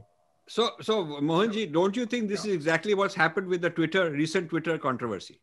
Exactly. That is exactly. So Sharadji will be able to express that in a much better way. Yeah, I've been writing about this for a very long time. What you've seen with this farmer business, and they also did it with CAA and 370 and all that. This intervention is only the beginning, because I'm very deep into these global nexuses that are using all of this. I call it Breaking India 2.0, and I'm deeply involved in all these guys because I have my own people who are sitting there, part of it, listening, letting me know. And I've written only a little bit in this book, but I have a lot of data, a lot of information on what is yet to come in the next year or two. India is going to be in serious trouble because of this issue. So I'm glad, Mohanji, you picked it up. And I'd love to hear Sharan's response. Yeah, so clearly, the framing that I use to think about this is, what is the machine that builds the machine? See, because Twitter, Facebook, YouTube, and all these are the actual machines. But there is a machine that builds the machine. And unless we put our gaze on the machine that builds the machine, we are not going to get an outcome. This is not as simple as, a very popular set of figures in India say, hey, they're moving from Facebook or from Twitter to somebody else. I wish it was that simple, right? Because we again have that copy paste kind of a mentality. If we just copy Visa, Master, create RuPay, somehow RuPay will succeed. That doesn't work. So we have to really think about the machine that builds the machine. And that requires a number of things. For example, that clearly requires, patient capital, because many of these things that we're talking about, WhatsApp was, when it was sold, the founders used to say, hey, we are never going to monetize it at all. So they could simply focus on the consumer experience without having to worry about how to make money. And there was patient capital available because they knew if they did that, this will create value and, everybody will benefit out of that. There's another aspect which is to do with technology. Clearly, some of these things that we are talking about have a technology underpinning that we have to think about what the next generation systems are going to be. AI is obviously one aspect of this. The third is that we got to figure out what happens to our data. And if we don't create a regime around that data that we are talking about, that will not work as we go forward. Now, luckily, many of these problems that are there, particularly to data, are not, they are a techno-legal solution. And we have generally struggled in finding techno-legal answers. We could create a law, but that law is, it cannot be enforced, as I think Professor Kamakoti was talking about earlier. Or you have a technology infrastructure, but there's no legal underpinning of it. And, we saw that in Aadhaar. Aadhaar for a long time was a good technology infrastructure, but the legal basis for this was not clear, and it created lots of problems. Now, we, for the first time as a country, are going out and taking charge of our personal data in a way that no other country has done before. And that is coming in form of a law, which hopefully will be passed this year. It was referred to the Joint Parliamentary Committee, which is about to issue a report, and probably in the next session of the Parliament, it will be presented. It's called the PDP, the Personal Data Protection Law. But it is being developed in direct concert with the technology infrastructure, which is called Data Empowerment and Protection Architecture. And this has already been launched for financial data. On August 15, this was launched for health data. And you already have countries lining up to be able to take this forward. In fact, you have a very famous professor, Professor Vasant Dhar out of NYU Stern, which had a Washington Post article saying that the US should adopt this lock, stock, and barrel.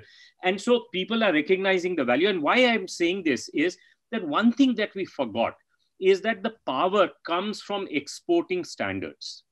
Something that works well for you and other people want to use the same standard. Right. So the excellent work that's happening in Professor Kamakoti's lab, around Shakti, is around a standard that Berkeley developed called RISC-V. Right. But this is their standard. We may shape it, we may influence it, but it's their standard. If you look at telecom, Nobody saw Telenor out of Sweden go and conquer the world, but they're equipment companies that could bring that standard to life. Nokia on one side, Ericsson on the other, Siemens on the other. They are the ones that became global companies. Why? Because the standard, the GSM standard, traveled to other parts of the world. So in India, for the first time, there are two standards that I am willing to kind of bet will travel to other parts of the world. One is our payment standard. Our UPI standard is traveling to other parts of the world. The second is it is going to be a data democracy standard, the data empowerment and protection architecture standard that's going to travel to other parts of the world. Now, there are other parts, for example, our digital identity, Sri Lanka is using it, Philippines is using it, many countries in Africa, particularly Morocco, is using it. So until your standards travel, and then a whole set of companies that bring those standards to life, travel with them, you actually don't create any kind of power that you're talking about. So the question that we are asking here is, can we think deeply about the machine that builds the machine? What would be the next generation of these, social media companies? And what kind of technology, what kind of patient capital, what kind of private innovation do we need? And we got to make a bet on that. This is the difference between Huawei and CDOT. CDOT focused on a copy-paste architecture. I know, people in IIT Madras, one of the professors there will hate me saying that. But the fact is, Huawei said, I'm not going to focus on 3G or even 4G. I'll win the next standard. Now, yes, we are creating a 5G-I, but the fact is that a 5G is predominantly a Chinese standard. More than 60-70% of the IP that was contributed has come from China. Now, we are making one small derivative, and I applaud this.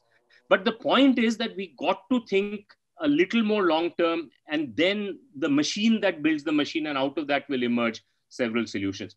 Meanwhile, we got to regulate the current set of players so that, we can force them to pay attention to what our national needs are. But longer term, we got to create competitors, the next generation of Facebook and the next generation of Twitter and YouTube. So that's a very interesting response. And you're essentially bringing up back to the governance here from the fact that the masses are getting... I don't agree. See, the government is overrated. See, governance is different from the government. I think no democracy, a 20-year project cannot be run by the politicians because they don't think 20 years.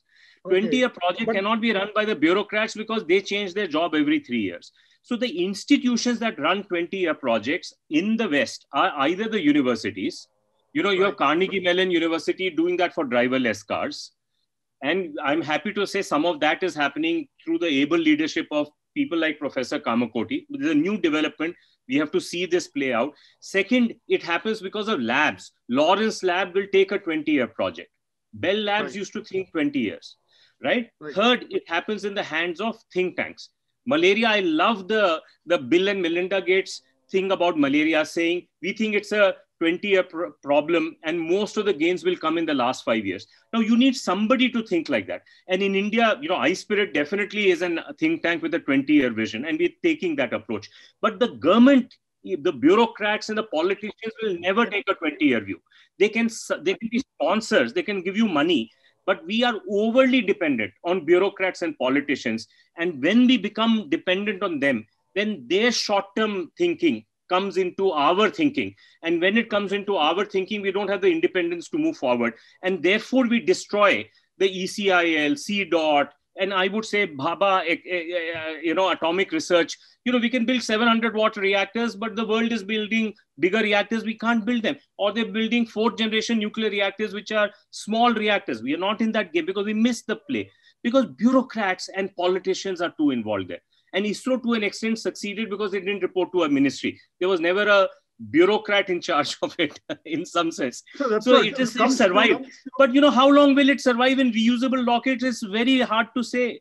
ISRO may not be the success story it is 5 years from now. So I think that we must not overly depend on the government. I agree with you fully, Sharad. I fully agree with you that we should never overly depend on the government. But what I'm saying is governance as an enabler, which kind of steps off the tracks of the people, on the paths of the people, and enable the people to manifest the long-term efforts, that is very important. In that sense, I'm talking about governance, policies that enable others to say this, but this Chinese are going to do this for us. And I know Lieutenant General Shankar doesn't agree with me, but 1 year later, after a hot summer, he will have a totally different view of what is coming. See, because it was easy to browbeat Pakistan, an economy 1/7 the size of India, right? But it's very hard to browbeat China, which has made systematic investments, in defense technology and an economy that is 4 times as big. And we've just seen in Armenia and Azerbaijan that how technology will let a country which has embraced that technology, drones, for example, an area, Chinese and Israeli drones, is going to humble a ground game that we have. So I will make a prediction that when we speak with Dr. Shankar next year, he'll be a chastened man, right? And this whole thing that, somehow this technology as a force multiplier does not matter, all this would have gone, because the Chinese might rub our nose to the ground. And they've already demonstrated to us that our economy is hollow. Our pharma industry relies on APIs from China. Our computer industry is basically coolies, right? I could go on and on. Our car industry, EV is basically a assembler for China, right? So, we've been hollowed out over the last 10, 15, 20, 30 years. And Chinese are going to make us aware of it in a way that I really worry about. Yeah, I have to Sharad, respond. I really take the point, and before I come to I have to respond. I'll just come with this. No, yeah, I'm not you going will to be respond. This is for you only, sir. Yeah. This is only for you.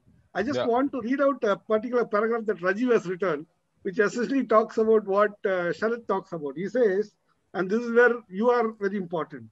He says, India's, in page number 274, he says, India's security involves combating internal insurgencies as well as protecting long borders with hostile neighbors.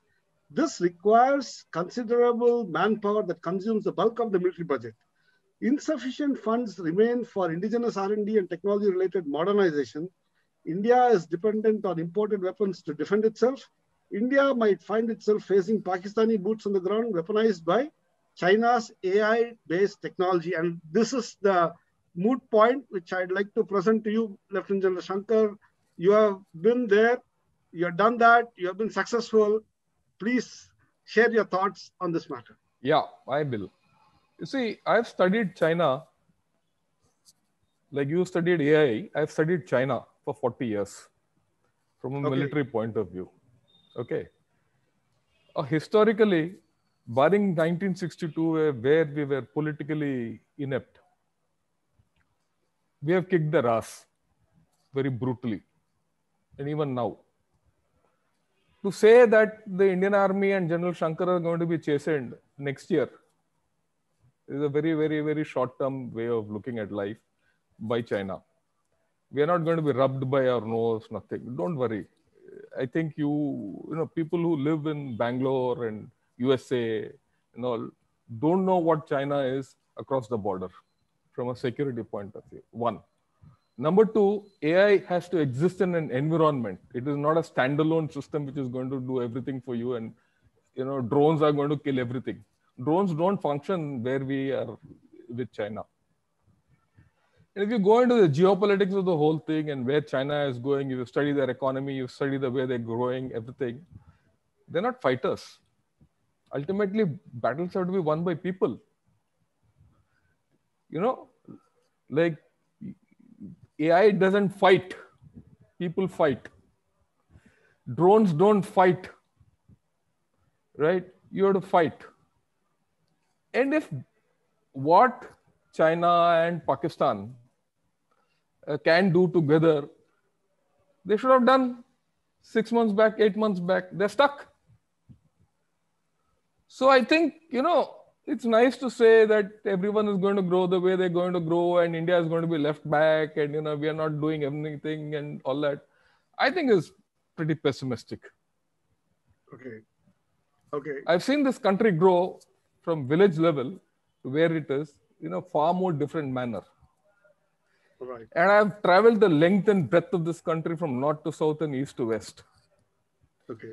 I've seen our adversaries, China and Pakistan, at very close quarters. Okay.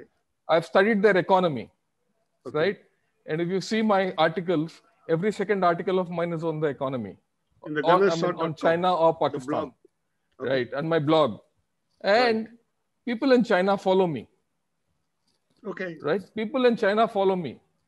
Right. I have had 12 million people reading my blogs. Or rather, I have not had not 12 million people, 12 million. I've had 12 million hits on my blog. People have read my blog 12 million times. Whichever. 250 by 12 million is what my thing is. So I know, I don't think, these pessimistic ideas will take us far. Yes, I agree. I agree. We need AI. There's no doubt. AI is going to be the future. There's no doubt. There are a lot of positive things which we have to get out of AI. There's no doubt. We need to have a task force which will create value for ourselves. There's no doubt. We have to modernize. There's no doubt. To say that we are totally imported, no. You're looking at a guy. Okay, I'll give you my personal example, right?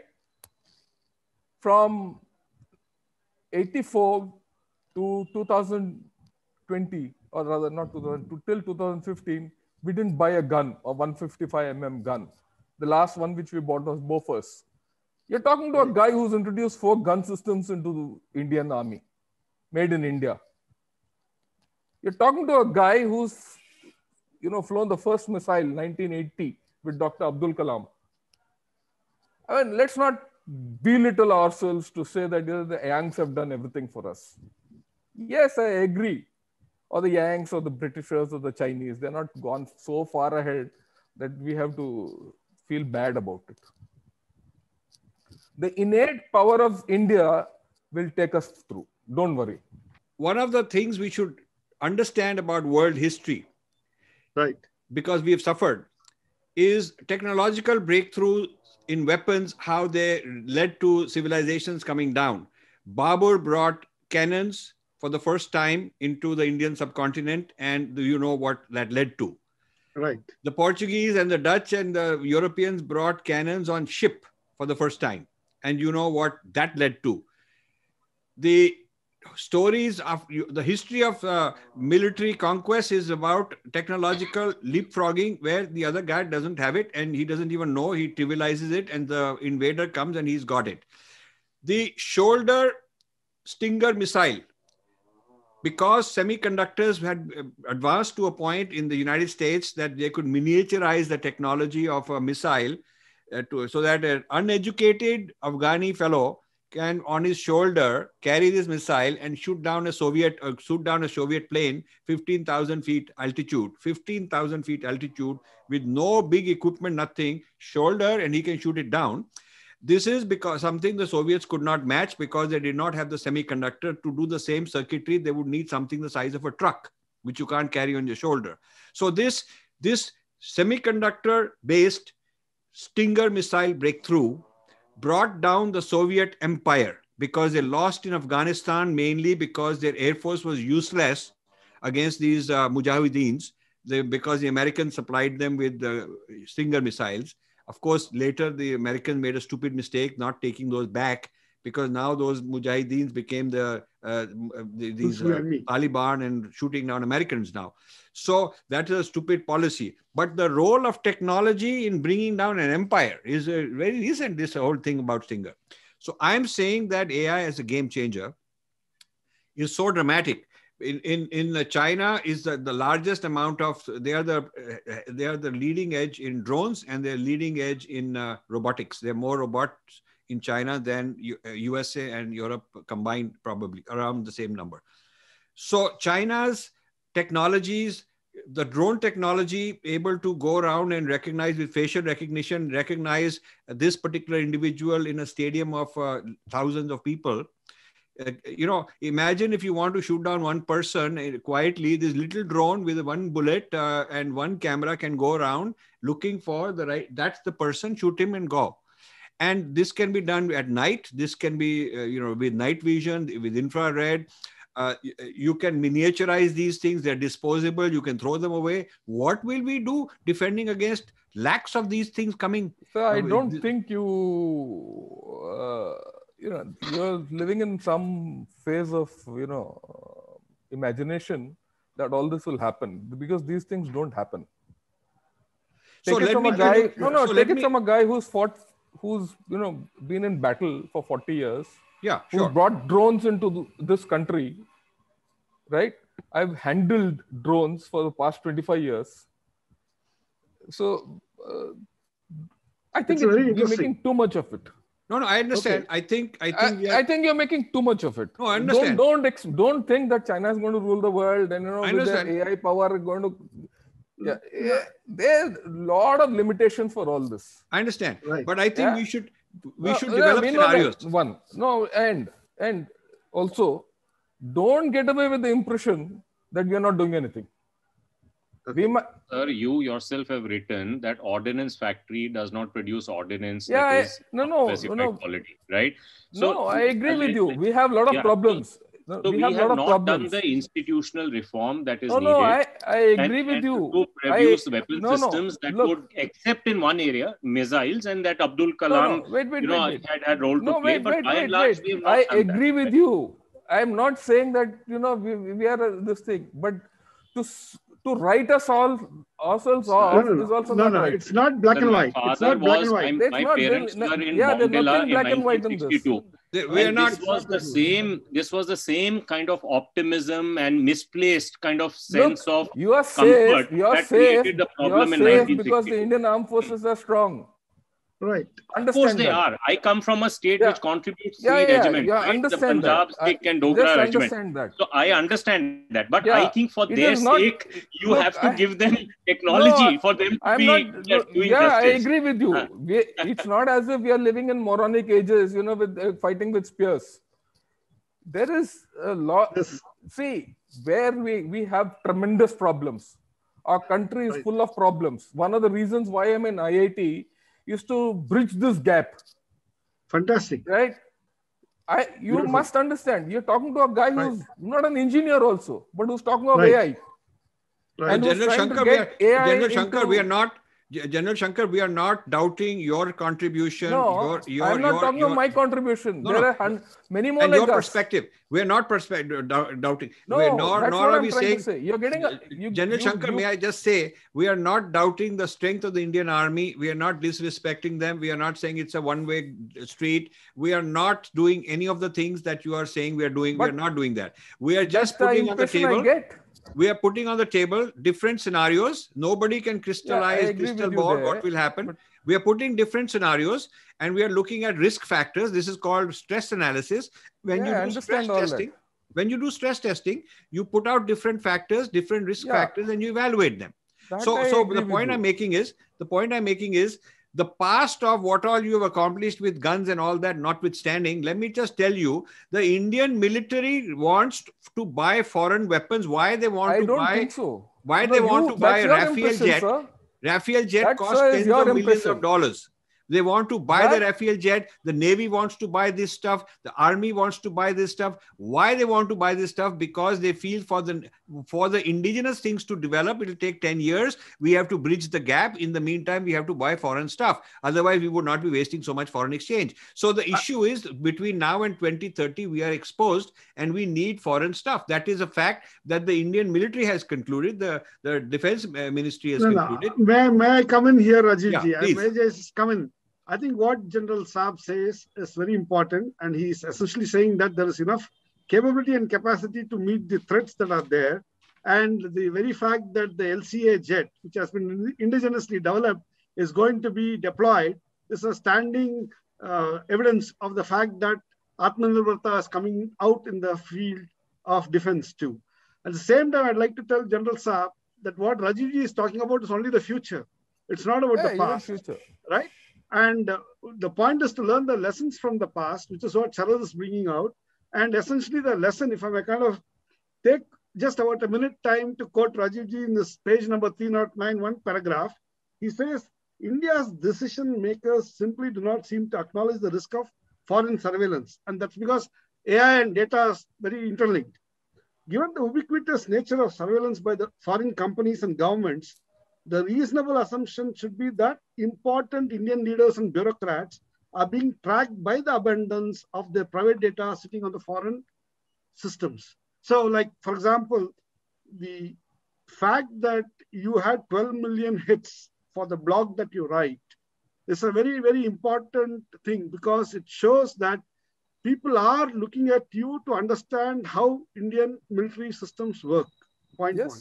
Point two, the fact that you have been successful is what brings them to you in the first place, right? It's not that you have not been successful at all. That's very important. Point three, which I want to bring out, and this is where AI and the future of power is very critical, is that what has been successful in the past may not always be a, what do you call, the platform or the pattern or the, what do you call, blueprint for success in future, which is what Sharad is bringing up. Yes. Right? Now, all of this, I think, Kamakoti, you have a huge responsibility because you're part of the National Security Advisory Board and you've been keeping quiet. What do you have to say to all this? So I want to ask Kamakoti one question. I want to ask a large part of the security and militarization of weapons, the future, a big technology is quantum computing. The role of quantum computing in completely devastating your missile network and sending your missiles in the wrong direction, all of that stuff. That is a technology where India is just now beginning to get started. And this is a very strategic technology with military applications. So Kamakoti ji, please tell us what you think of that.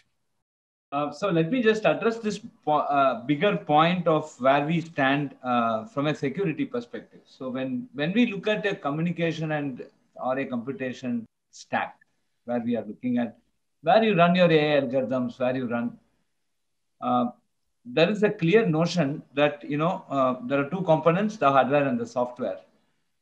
One of the things that we have taken as a fundamental building block here is one of this should be at least indigenous to make it trusted. Right? Either the hardware should be indigenous or the software should be indigenous. Many of the cyber attacks, whatever you are talking of today, let us come to quantum computing a little more later, but any of the software attacks that are happening today, the malicious attack, is a good matching between the software and the hardware. If I don't have control over either one of them, it is going to be extremely difficult for me to launch an attack that we are talking of today. That's precisely the reason that if you look at one of the recent tenders that have come out of for BSNL that we see in the paper, the core has to be Indian, right? So that is what they have told. That means the real control has to be a software that is to be Indian. We have the source code and access to that. So these are the small building blocks that actually make a larger system that we need to address, because the security lives in the details rather than overall address today. Now, let us now go back to the quantum computing and the type of technology that we are talking of. The reason why quantum computing is going to basically attack us is that there could be a very high speed way by which we can decrypt the signals and don't interject a new signal and basically go and turn the direction of your thing. So this is all that the mathematical strength that a quantum that an algorithm gets from a cryptographic perspective is completely broken by a sheer computational strength, which can basically go and do. But to actually reach a stage where there could be a quantum intervention, where the signal is got, a quantum system has to be built, and then basically a key is broken, and then send back a response to turn out the missile, is far-fetched. It's not going to happen tomorrow. In my opinion, it will take at least 10 years to actually get that type of an intervention. Even to 10 years is not a long time. Wait, sir, I'm coming to that, Rajiv. So by that time, one of the things that we are also looking at is the post-quantum cryptography, wherein we are making very good algorithms that are now in very good shape for handling these type of crypto strengths, like algorithms that could be much more robust even to a quantum attack. And there is a lot amount of theory and software that is essentially being built here.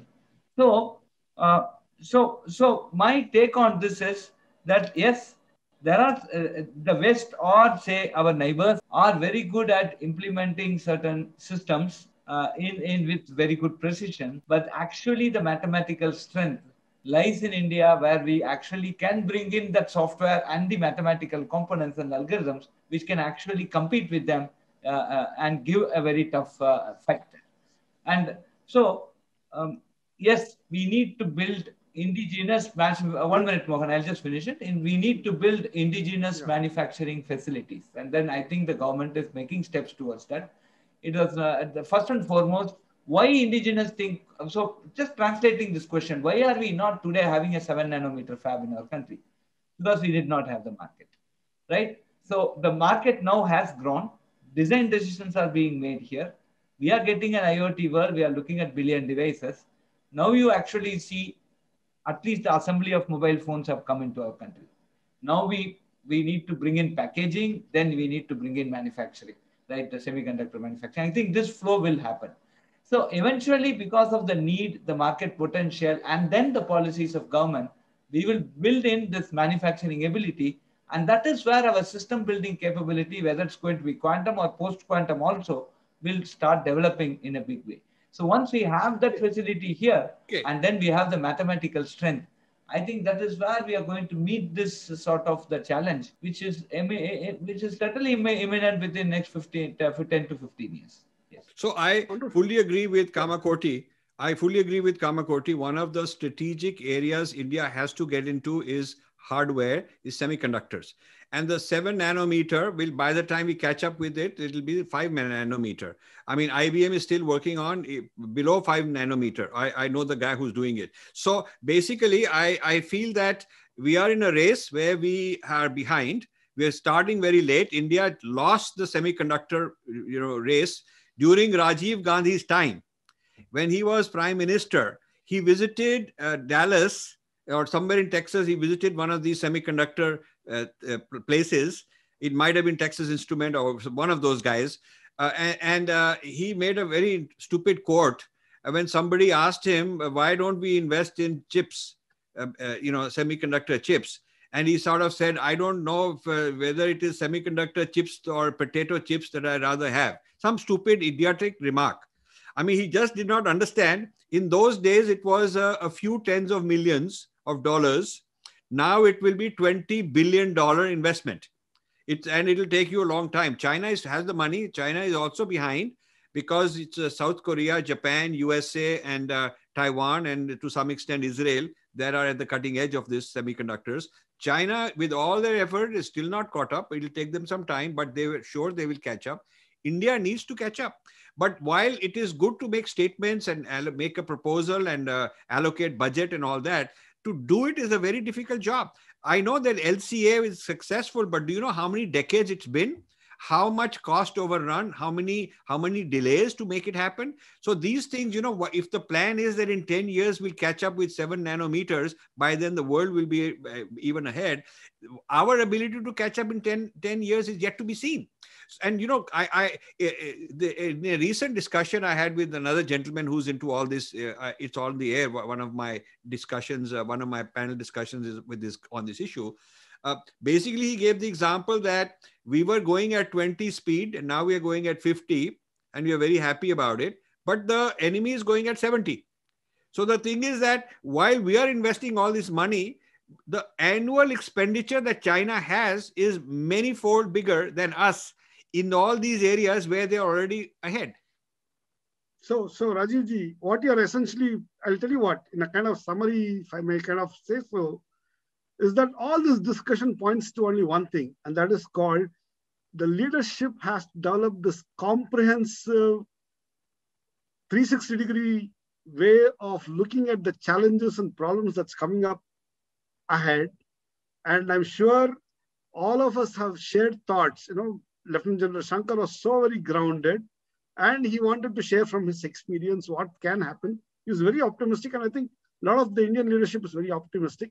But then I think what you are doing is to essentially alert them to the dangers ahead. And then Kamakoti was talking about how within India, we are trying to develop the skills and the talent and the ability to make things happen. And Sharad was on the point, right, trying to share how things can go out of hand because he comes from the industry and the industry competes with the global giants, right?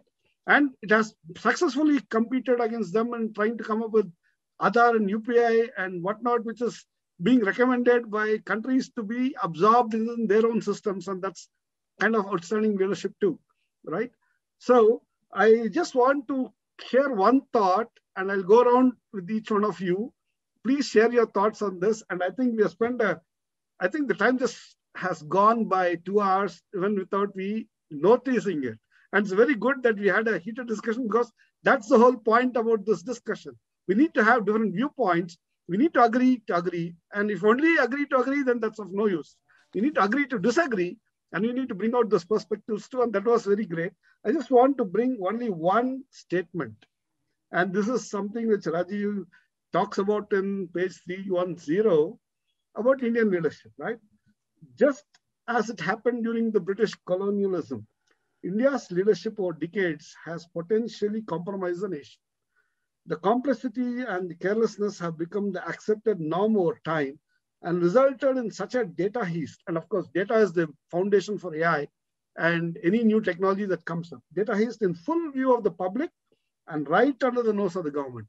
Essentially, what Rajiv is talking about is the fact that the leadership has to be aware of what the implications are, the strategic implications are. And I think several dimensions of the leadership and several sections of the leadership are becoming aware. It's not that they're not, but then there's so much more to catch up on and make a comprehensive, holistic plan and execute it perhaps in a perfect way, such that India can really rise up as a civilizational identity and one which has the Indic identity to stand up and contribute to the world at large. So let me go with this one statement of Rajivji to Lieutenant General Shankar. What do you have to say about this Indian leadership development, which needs to blossom up and look at the possible challenges that's ahead? I personally think over a period of time, our leadership has improved. Right. Right. I've seen I've worked, I wouldn't say worked with, but worked alongside prime ministers. My first prime minister with whom I interacted was Mrs. Indira Gandhi.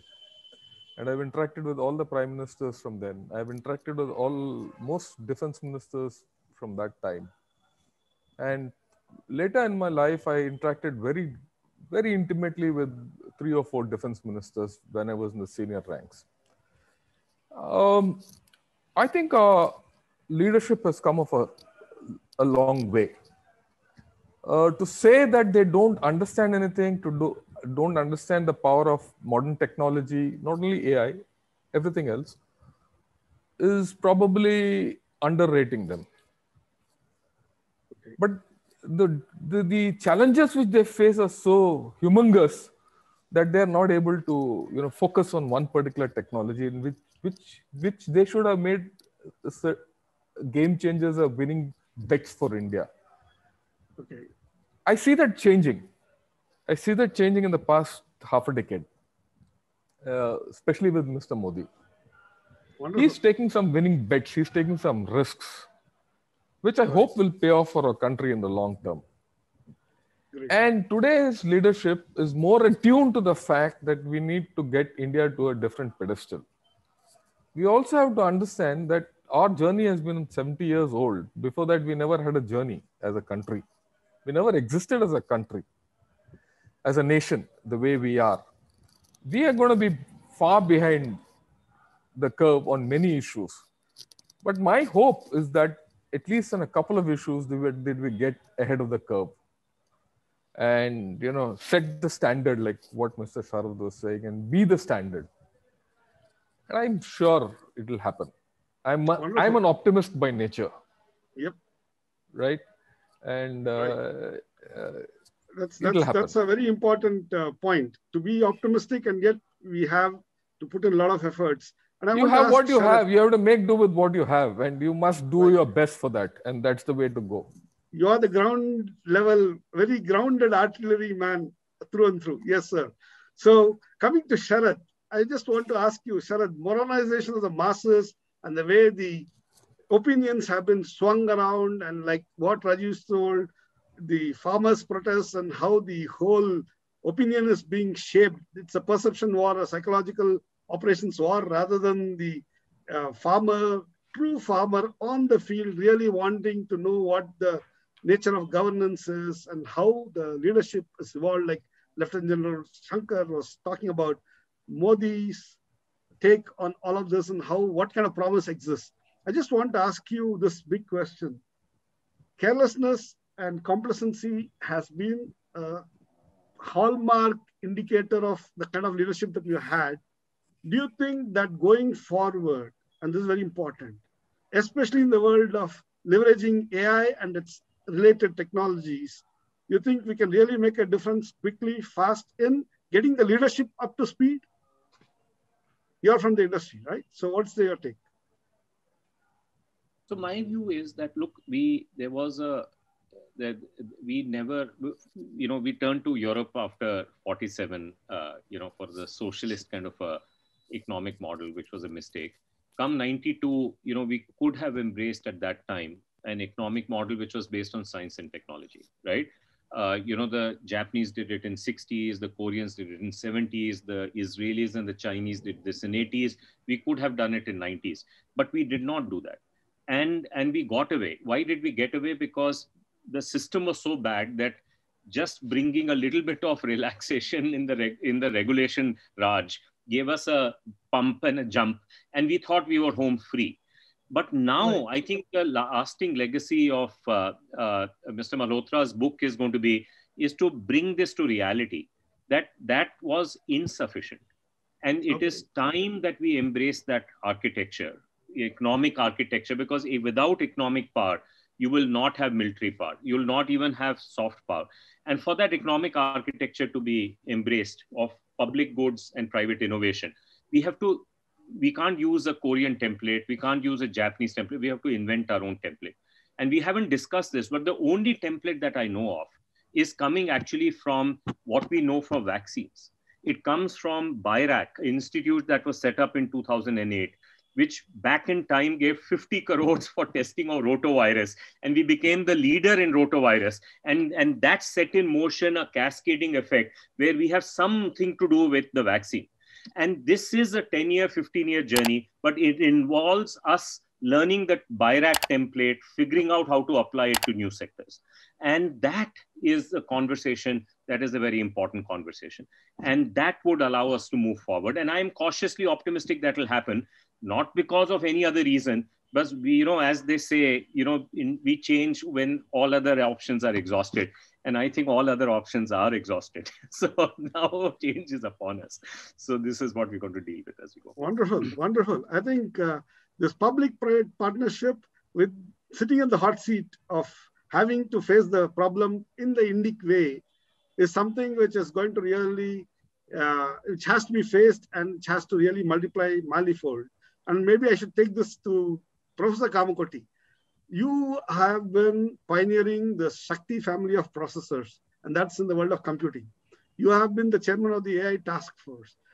Tell us, sir, what do you think, how is this technical leadership going to be nurtured across board, across multiple dimensions of what this economy is all about, what the economic leadership is all about, and how do you think we should be able to really come out as a hard power and a soft power that Rajiv wants to portray in a certain framework? So, Professor Kamakoti.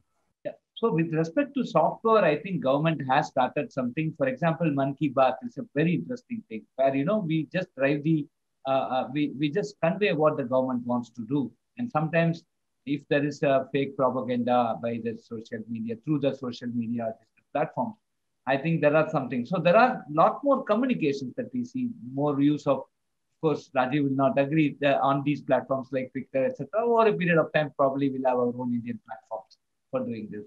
I think that is one positive step I see in the leadership for reaching the public. But this data stealing is quite this thing. For example, my father is a professor of Sanskrit retired. He wanted a commentary of Dakshinamurti Stava written by Ramatita.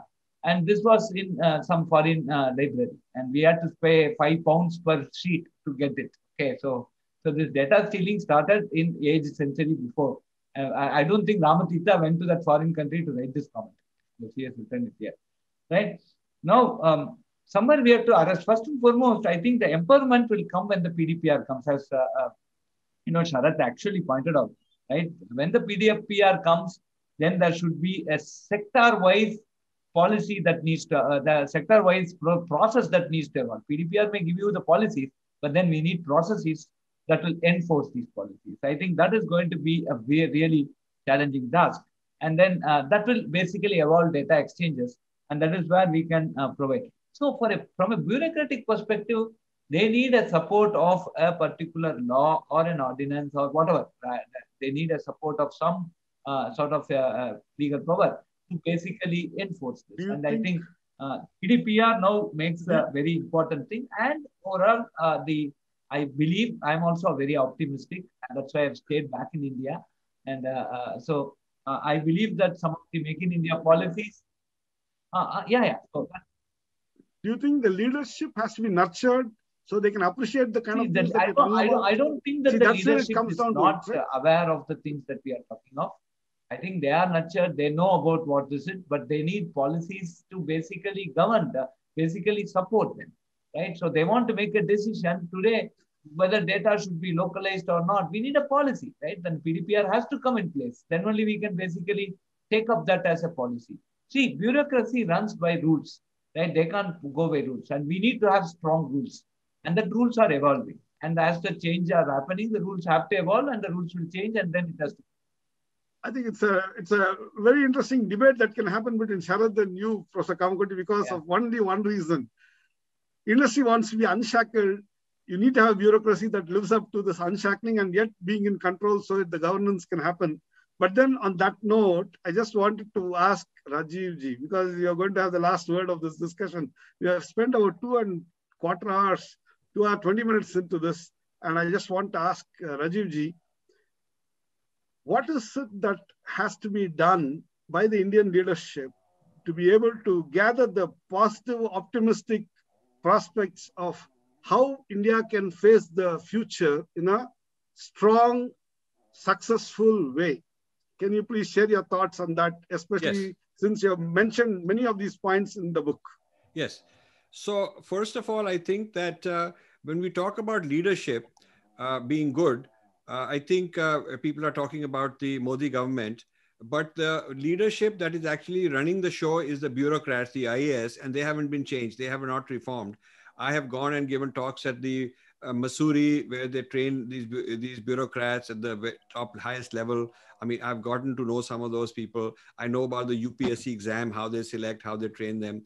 So the government is run by the bureaucrats. It's not run by the politician. The same politician can be one day in this ministry, another day something totally unrelated, moved around here and there. They're not subject matter experts. And they're also busy running around winning elections. So the continuity is the IAS people, and the IAS people are old school. I know a couple of days ago, government announced that they want to bring in joint secretaries from the outside, which is a good move. But when I talked to somebody who is one of the top IAS guys, I said, how do you feel about lateral coming in from outside? He said that IAS people close ranks and make them fail. Outsider, they only want the old boys, the old boys and women's network of IAS people to prevail. And outsiders are looked upon very suspiciously, and therefore they just close ranks. So until Modi or somebody can break this monopoly of the babus and reform the babus into bring them into the modern age, because they're still running the old system like they used to. They're neither in touch with the grassroots Bharatiya systems of governance, nor are they competent at the level of private industry, corporate management, latest management tools that you would see taught in the business world. So they're neither with the ancient in terms of cutting edge, in terms of being really good at it, nor the cutting edge of the modern management tools. They're basically the old British Raj method just going on, continuing. So that is, I think, one of the critical things that the government has to solve. My worry is that the dual threat of internal and external. The internal is the Breaking India forces, which are now gone to 2.0. And I haven't disclosed too much in this book. We're keeping it for my next one, because I've done a lot of research on what these internal Breaking India forces are up to, all these global players using AI. using machine learning, using this data to create rift and violence and all of that, that's a very, very dangerous thing on its way. That combined with the China-Pakistan combination, with China supplying the technology and the money, and Pakistan supplying the boots on the ground, General is correct that Chinese soldiers aren't necessarily in terms of man-to-man fighting, but China will never put boots on the ground. They will get the Pakistanis to do that for them, whether it is infiltrators and terrorists or whether it is actual soldiers. So Pakistan has become a Chinese colony. We have to understand that Pakistan is a Chinese colony that is irreversible. Pakistan has rented itself out, its people and its geography and everything. And so it's a kind of an extension of China into that area. So this dual threat of the internal Breaking India forces, which are connected with global nexuses, and the long borders with China, Pakistan, sitting there, is a very serious problem for us. Infinity Foundation is starting a manifesto for artificial intelligence for India. Okay. We're starting that. And I want all of you to join that. And we are going to send out a thought paper, and we want to create a forum. We already have some very important people signed up. Some of them have been on these, we put up about 12 or 13 of these episodes so far. We have another 20 recorded that are in the pipeline because we're putting them up at 3 every week. And we have another 10 or 15 waiting to be recorded. So by a month or month and a half from now, we will have had a very large number of senior thought leaders from government, from military, from private industry, from academics, from research, all of that. And we want to mobilize this to create a manifesto and impact policy, impact budget. We are staying out of media because they're lightweights. And we are staying out of these people who are fighting Hindutva and fighting a church battle here, or fighting some latest scandal or political rivalry between parties. I think that kind of a tamasha will go on in a democracy, fine. But the kind of thinking needed for us is long-term, very serious thinking. So that is more like a hobby on the side. It should not become the main occupation. To really move India forward into this AI manifesto, we need serious people like yourselves. And my closing statement is, I want to thank you for spending the time. You are subject matter experts. I have a lot of respect for you. I want you as colleagues and friends on this journey. And I want to thank my dear old friend, Dr. TS Mohan, who's been a great ally for many, many years. And this is a field where his background in AI and technology and his background in dharma and about the civilization both come together. And I'm sure we'll work hand in hand. So with that, I want to say namaste to all of you and thank you so much. Over to you, Mohanji. Yeah, Rajivji, thank you so much. I'd like to thank Lieutenant General Shankar for having shared his thoughts, very important perspectives, because it's important to be able to stand up and say what one has to say. And I think Lieutenant General Shankar has a lot of interesting thoughts. In fact, offline discussions with him, he sees a lot of potential for the application of AI-enabled systems in the world of space weaponry, right? And weaponized AI coming in various forms. So Indian armed forces are a lot more effective.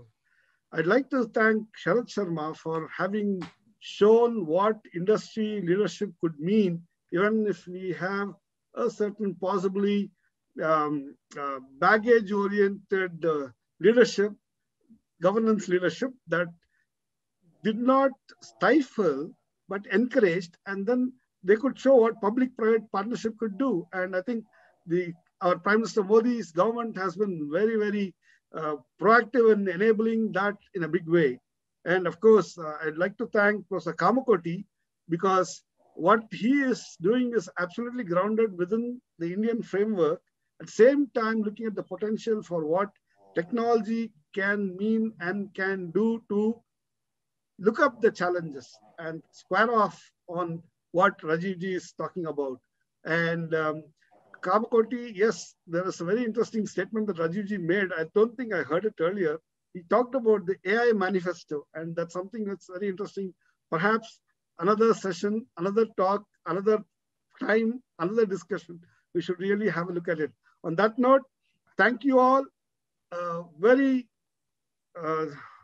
heartfelt thanks to Rajiv ji for the beautiful book that he has written, to Lieutenant General Shankar for the time that he has spared and kept us grounded about the reality of what it is to be an artillery man, to Sharad Sharma for showing what technological leadership can do within India in the industry framework, and of course to Prof Kamakoti for showing that Indians can really come up to speed and take up the challenges that are staring at us ahead. On that note, thank you all so much. Thank you. Thank you. Thank you, everybody.